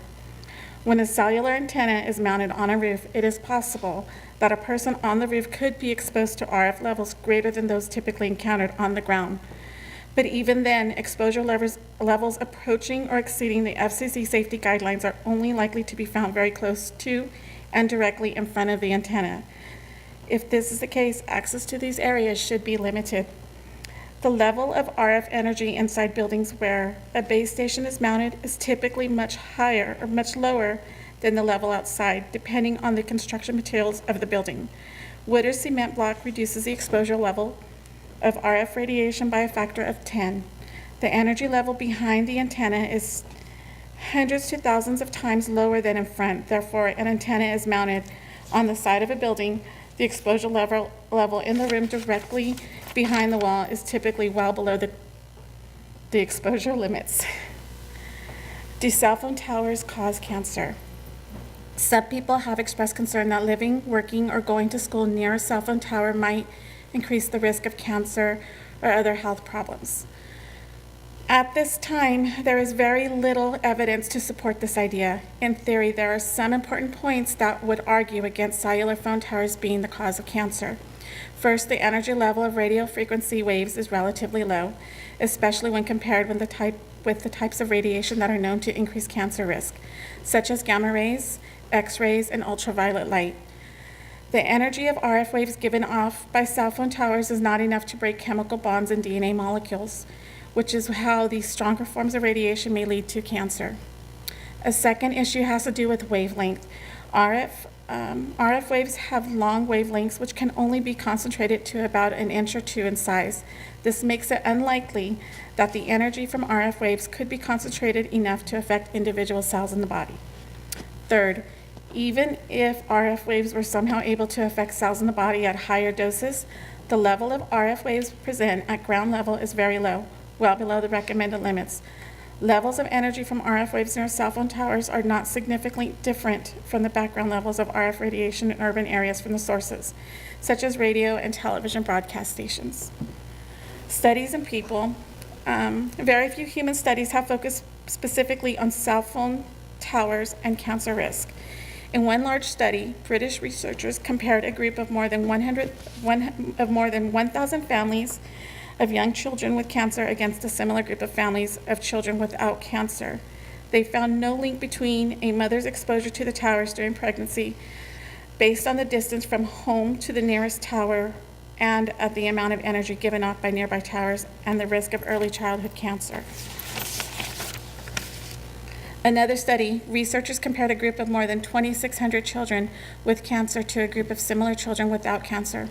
They found that those who lived in a town that could have exposed them to higher than average RF radiation from cellular phone towers in the previous 5 years had a slightly higher risk of cancer, although not of any certain type of cancer like leukemia or brain tumors. The study estimated the children's possible exposure based on the number of towers in their town and how strong the signals were from the towers. It did not look at the actual exposure of any individual based on how far their home or school was from a tower. The limitation reduces confidence in the results of their study. One study looked for signs of DNA and cell damage in blood cells as a possible indicator of cancer-causing potential. They found that damage was no worse in people who lived near a cell phone tower as compared with those who didn't. The amount of exposure from living near a cell phone tower is typically many times lower than the exposure from using a cell phone. About 30 studies have looked at possible links between cell phone use and tumors in people. Most studies to date have not found a link between cell phone use and the development of tumors. Although these studies have had some important limitations, they are still in active need of research.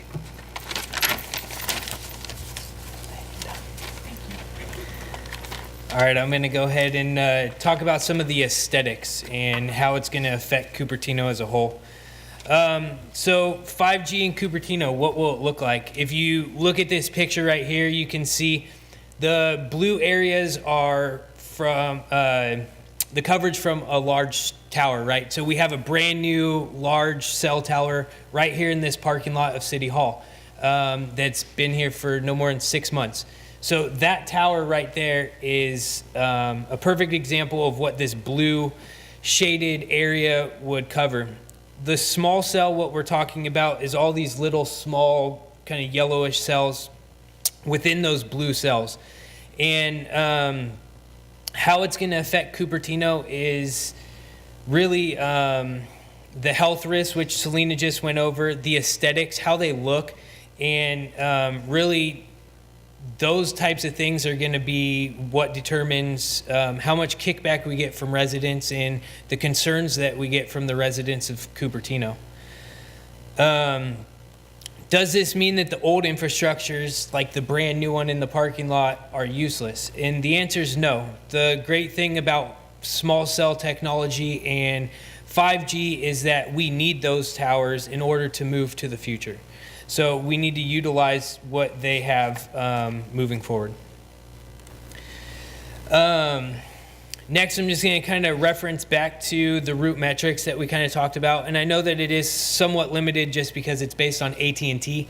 And we couldn't really overlay all the four big carriers on top of each other. So we decided to take AT&T. They all were pretty similar in this area. But we can really explore the gaps and holes in coverage in Cupertino in a lot of the big areas. It's important for Cupertino residents have good coverage if they want to go outside and go for a walk. We live in such a big technology-driven area that people are always on their phones. It's also important for the employees of Cupertino to be able to have good service in order to do their job in a timely manner that's going to benefit everybody and the public. But also the employees within Cupertino, the Apple employees. Most people know that Apple's spread out throughout this entire city, and people will walk from campus to campus, and these people want to work while they're on the go. They want to be able to have good cell coverage and do stuff while they're moving, or check their Instagram and Twitter, either way. But so next I'm going to show you a little picture of things that could possibly help us. This picture may be a little blurry, but this is our current infrastructure of streetlight poles that we currently have in Cupertino that we own and maintain. 5G is going to utilize a lot of streetlight poles. And right now we currently have just under 4,000 active streetlight poles within the city. Some of these poles happen to be older infrastructure. So I think part of this whole thing that could really benefit Cupertino is working with carriers in design, and it could help Cupertino in the long run, maybe get some of these poles replaced at no cost to us. And this market is going to be booming, and carriers are going to want every single pole, and people are going to be chomping at the bit in order to get in here. So the fact of the matter is, if we can set it up early and set it up right, I think that it could really be a good possibility, or a good chance for Cupertino to replace some of the older infrastructure at a lower cost to us. So here I'm going to show you a couple pictures of some decent 5G and small cell implementations, and some that aren't so great. So if you look at the top left corner, this is a representation of a Philips smart pole. Some of you may have seen that right over here at the corner of De Anza and Bollinger, right outside of Starbucks, they've implemented one of these for the city of San Jose.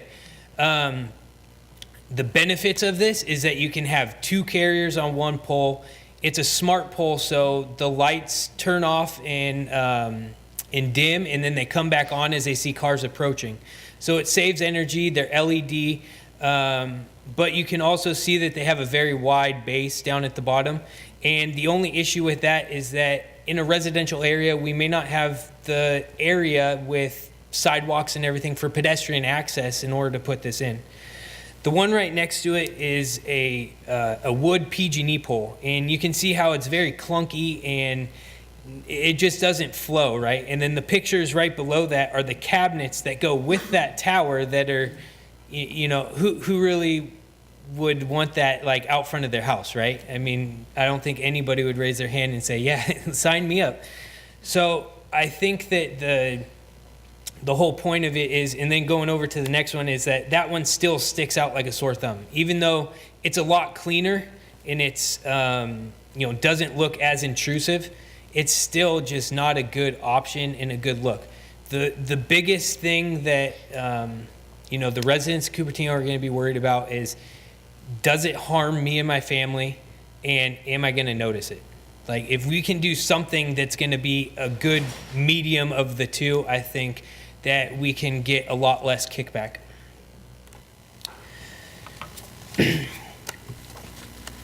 So this is a great implementation in San Francisco, of all places. They've had a really good implementation of smart city and smart poles. The drawings on the left are from a Verizon pole. As you can see, the small cell is actually the cylinder up on the top of the pole. Down below, if I click here, you'll actually see where the blue circle is. That's where the everything that runs the small cell is basically there. So there's no big boxes on the ground. There's no big base. There's no nothing. And the great thing about this is that these are hidden by signs. So if you look in the picture next to it, the blue P and the white sign below it are covering these two things to where you can't even see it. And currently right now, of our 3,800 light poles, we currently have just under 1,800 of them that already currently have some sort of signage on them. So being able to utilize those poles, even if we do keep our old infrastructure, we already have a lot of things in place that we can just move some stuff around and it'll be an easy implementation. So moving forward, how do we build a better Cupertino together? I think the biggest thing is being proactive. The thing that we've all kind of come up with is involve the public and the residents of the community. Involve them early, let them be heard. Not everybody is a fan of cell technology. Everybody's seen, the no cell towers in people's front yards and stuff like that. So there's going to be kickback. Partner with neighboring cities. If we can get together with the Sunnyvales and the San Jose's and Saratogas, and we can partner with them, we can make seamless transitions from city to city. So not only have our city look uniform and be on point, but when you transfer city lines, there's not that big transition. You're not going to notice the change of scenery. It'll just be one seamless transition. Also working with PG&E. As we showed you, a lot of those wood PG&E poles that get these big bulky cell towers, if we can work with them and say, hey, come up with some sort of agreement to try to not get that, then we can uniform the city. Because if we can start getting these vendors to say, hey, let's go with this technology or this technology, then stuff looks uniform and neighborhoods will look uniform and people are going to be a lot less opposed to it. Also, if this infrastructure goes on to one of our light poles, we have more discretion over the decision. We have more discretion over the location, and we don't have any of that with the PG&E pole. So if we can either work with them or work with the vendors, I think that's the best thing. Also, working with the carriers early on. Let them have a voice in some of the regulations that we're going to write as a city. Because if they have a voice early on, and it's going to save them money later on, because they'll already know what they're going to need and how they're going to do it, and just really work together with them. And we think that if we all work together, we could be the best smart city around, and one that the other cities around us strive to be.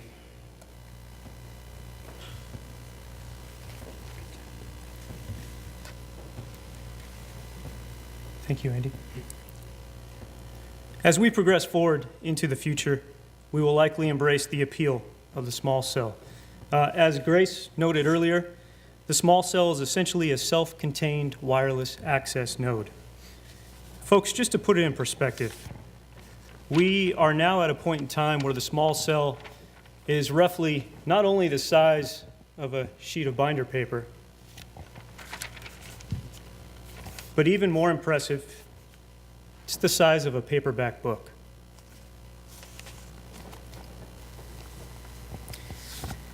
And ultimately, all of this is beneficial for Cupertino. As Andy indicated, Cupertino owns the streetlight poles that are positioned all throughout our city. So carriers like Verizon and AT&T would be paying the city for small cell rent space on these existing poles, which in turn will yield revenue. Accordingly, this will also have a positive impact on businesses within the city. And as we push forward into the future of 5G, we will have fewer dead zones and fewer drop calls. We'll have quicker data retrieval and email access. We'll have enhanced voice quality and rapid, fast connectivity. Moreover, someone will need to implement, deploy, and secure these small cells. The deployment in itself will foster more jobs. We'll still need some of the cumbersome cell towers, but now we can surround them with visually less intrusive small cells. And perhaps most importantly, we'll foster a safer community, a prompt response, and an optimal performance from our first responders. And if you refer to the slide, what this boils down to is a mutual partnership between public safety personnel and technological innovation. In my humble opinion, the two go hand in hand. One example of this partnership is FirstNet. FirstNet is a nationwide long-term evolution network dedicated to first responders. It is a network funded by the federal government, driven by public safety needs. As the slide depicts, FirstNet's objective is to share one network and improve communication, connect first responders in rural America, enhance situational awareness during emergencies, prioritize public safety, provide key capacity for planned events with large crowds, deliver actionable data via apps and mobile devices, and lastly, ensure coordinated responses to man-made and natural disasters.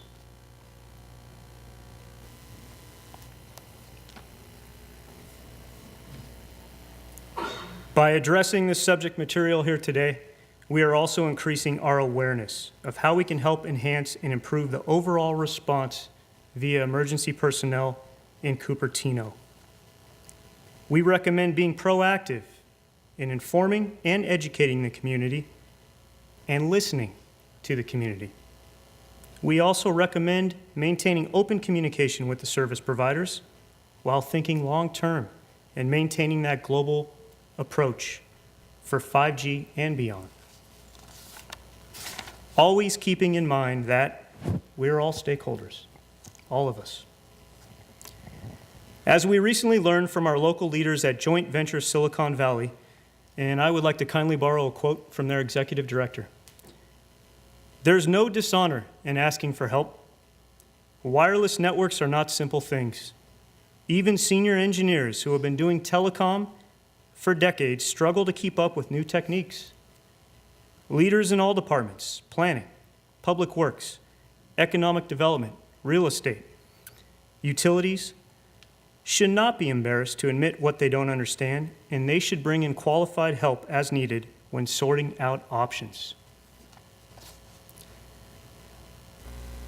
Ladies and gentlemen, that concludes our presentation here this morning. We'd like to thank you very much for your time and attention.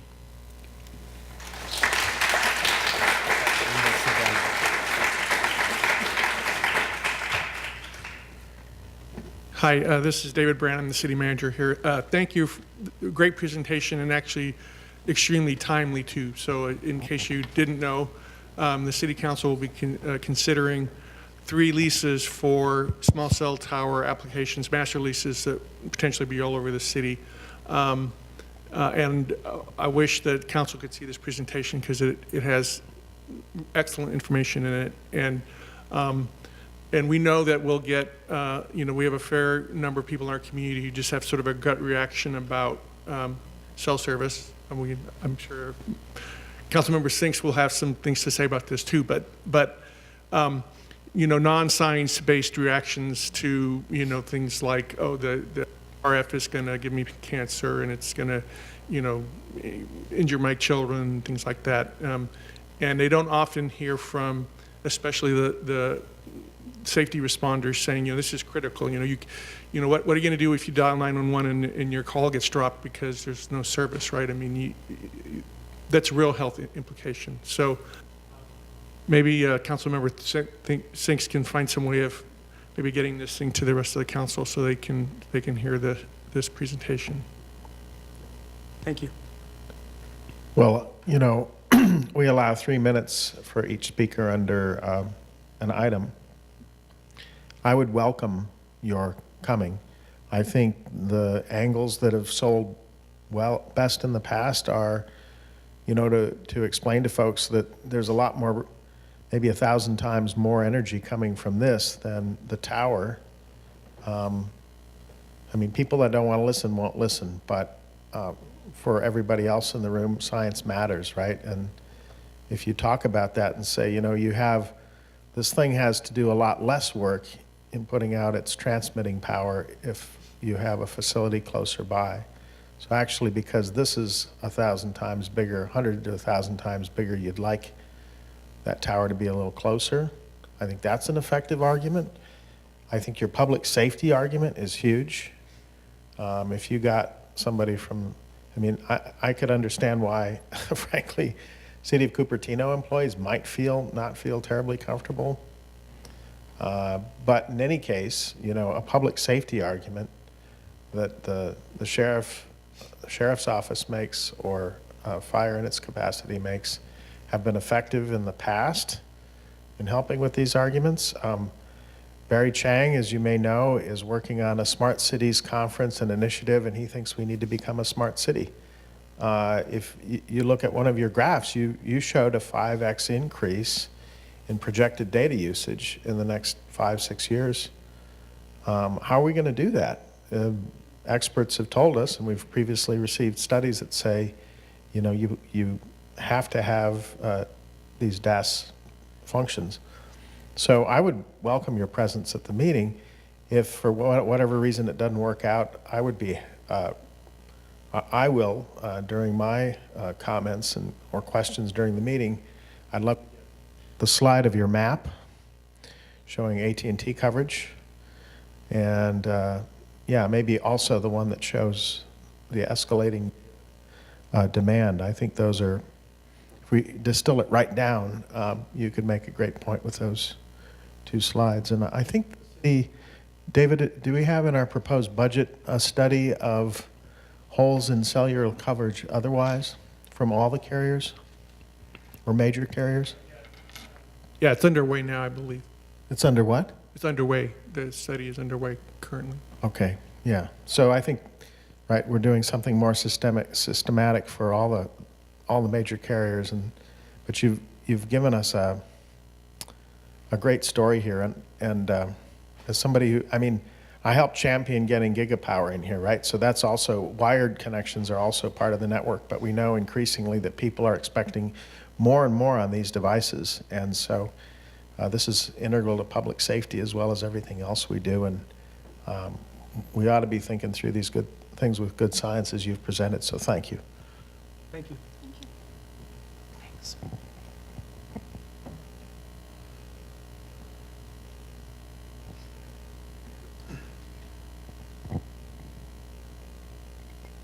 Hi, I just want to, first of all, I want to share a really great reflection on the level of support that I saw your team holding for each other up on stage.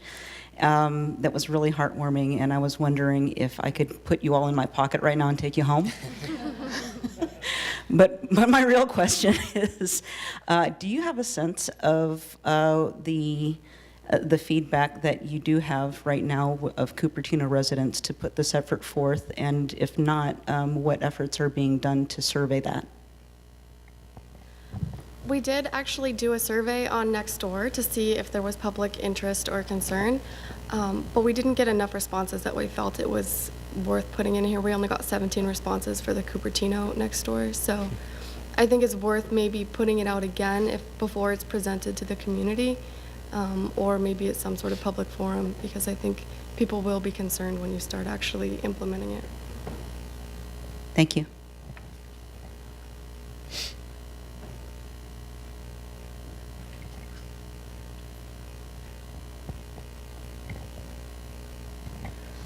Okay, any other questions? Okay, thank you, Group 3. That was outstanding.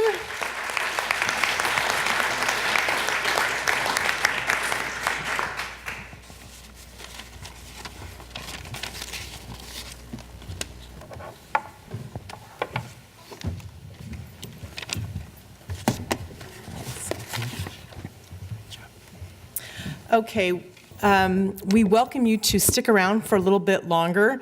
This is the part that we really enjoy, and that is acknowledging all the hard work with our graduation ceremony. So I'm now going to hand it over to Min, and he will be distributing the certificates.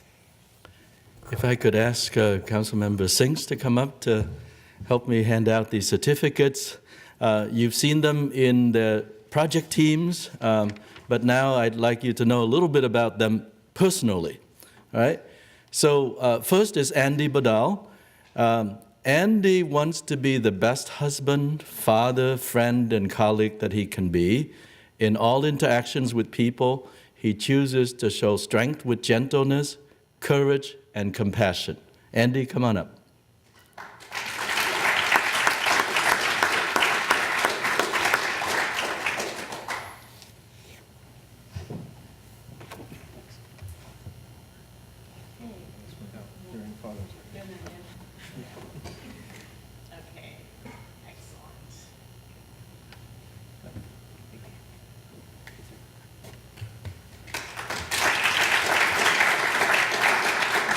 Actually, we spent almost an entire year together. He's never looked so good as today.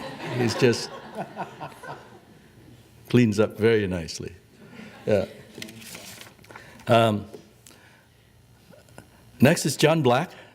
John values family relationships and has a very optimistic outlook about the world. He's goal-oriented, is an excellent practitioner of the habit of proactive leaders to begin with the end in mind. This is John.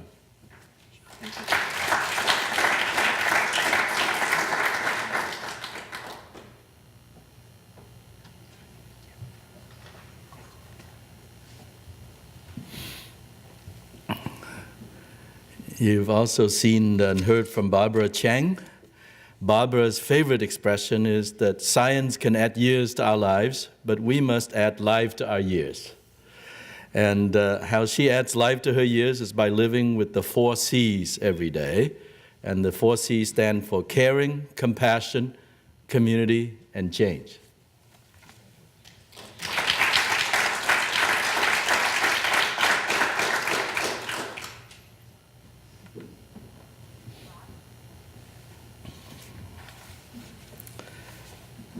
Please meet Grace Davis. Grace seeks to show compassion, kindness, and love to everyone she meets, putting family, community, and her faith first and foremost in her life.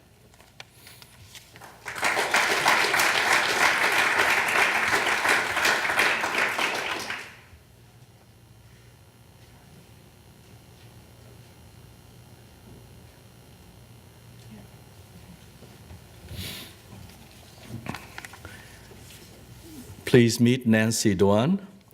Nancy values good health and resilience in every aspect of her being and promises to always have hope and show compassion to others and to herself.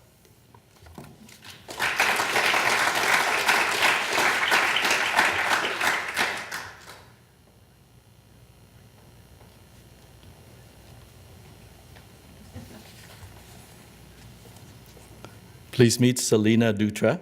Selena takes pride in her work and in her life's accomplishments. Her commitment is to accept, love, and support others.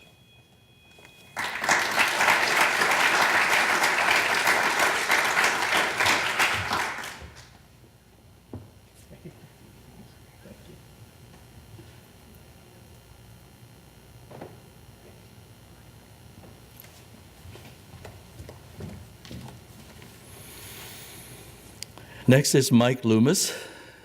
Mike aims to be a supportive father, loving husband, and a true friend. He focuses on the positive aspects of life, including good health and a mindful state of being. Here's Mike.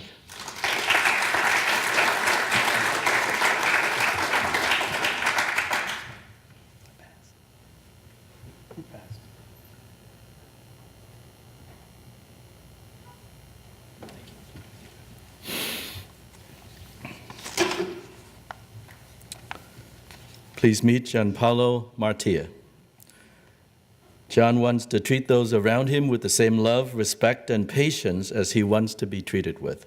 This is the foundation of his relationships with others and with himself.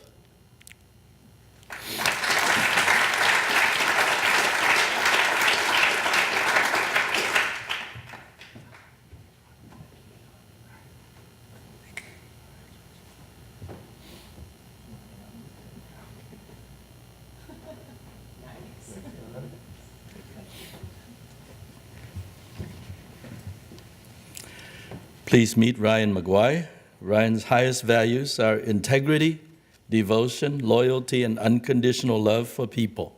He constantly works to better himself as a husband, son, brother, and aspiring leader.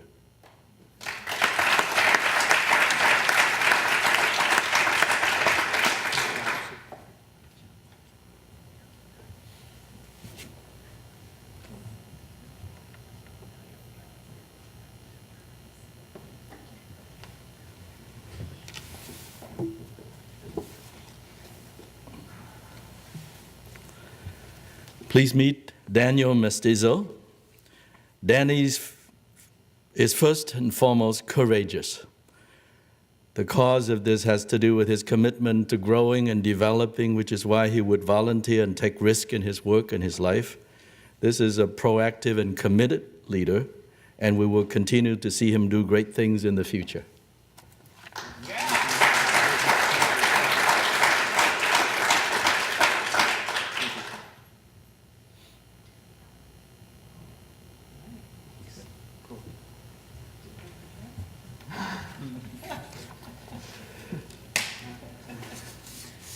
And now please meet Bill Murphy. Bill describes himself as being in the process of evolving personally and professionally, to be true to who he is and to be faithful to those he represents.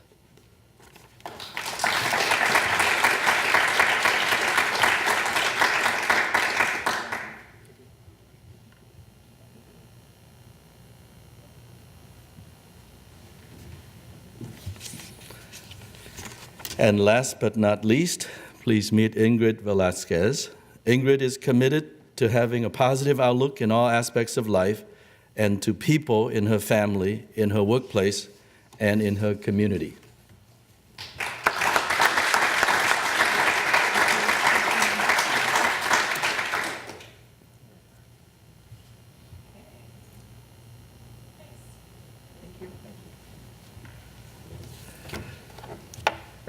Christine, you want to wrap up?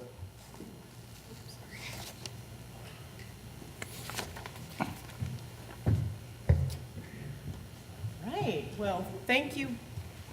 Is it on? Thank you for coming today. We appreciate having you all here. And for those of you that are visiting today and might be considering this program, we do have flyers and information out in the lobby. We hope that you will consider registering or referring this program to other people in your workplace, friends, family that might have an interest in learning more about Cupertino and in enhancing their leadership skills.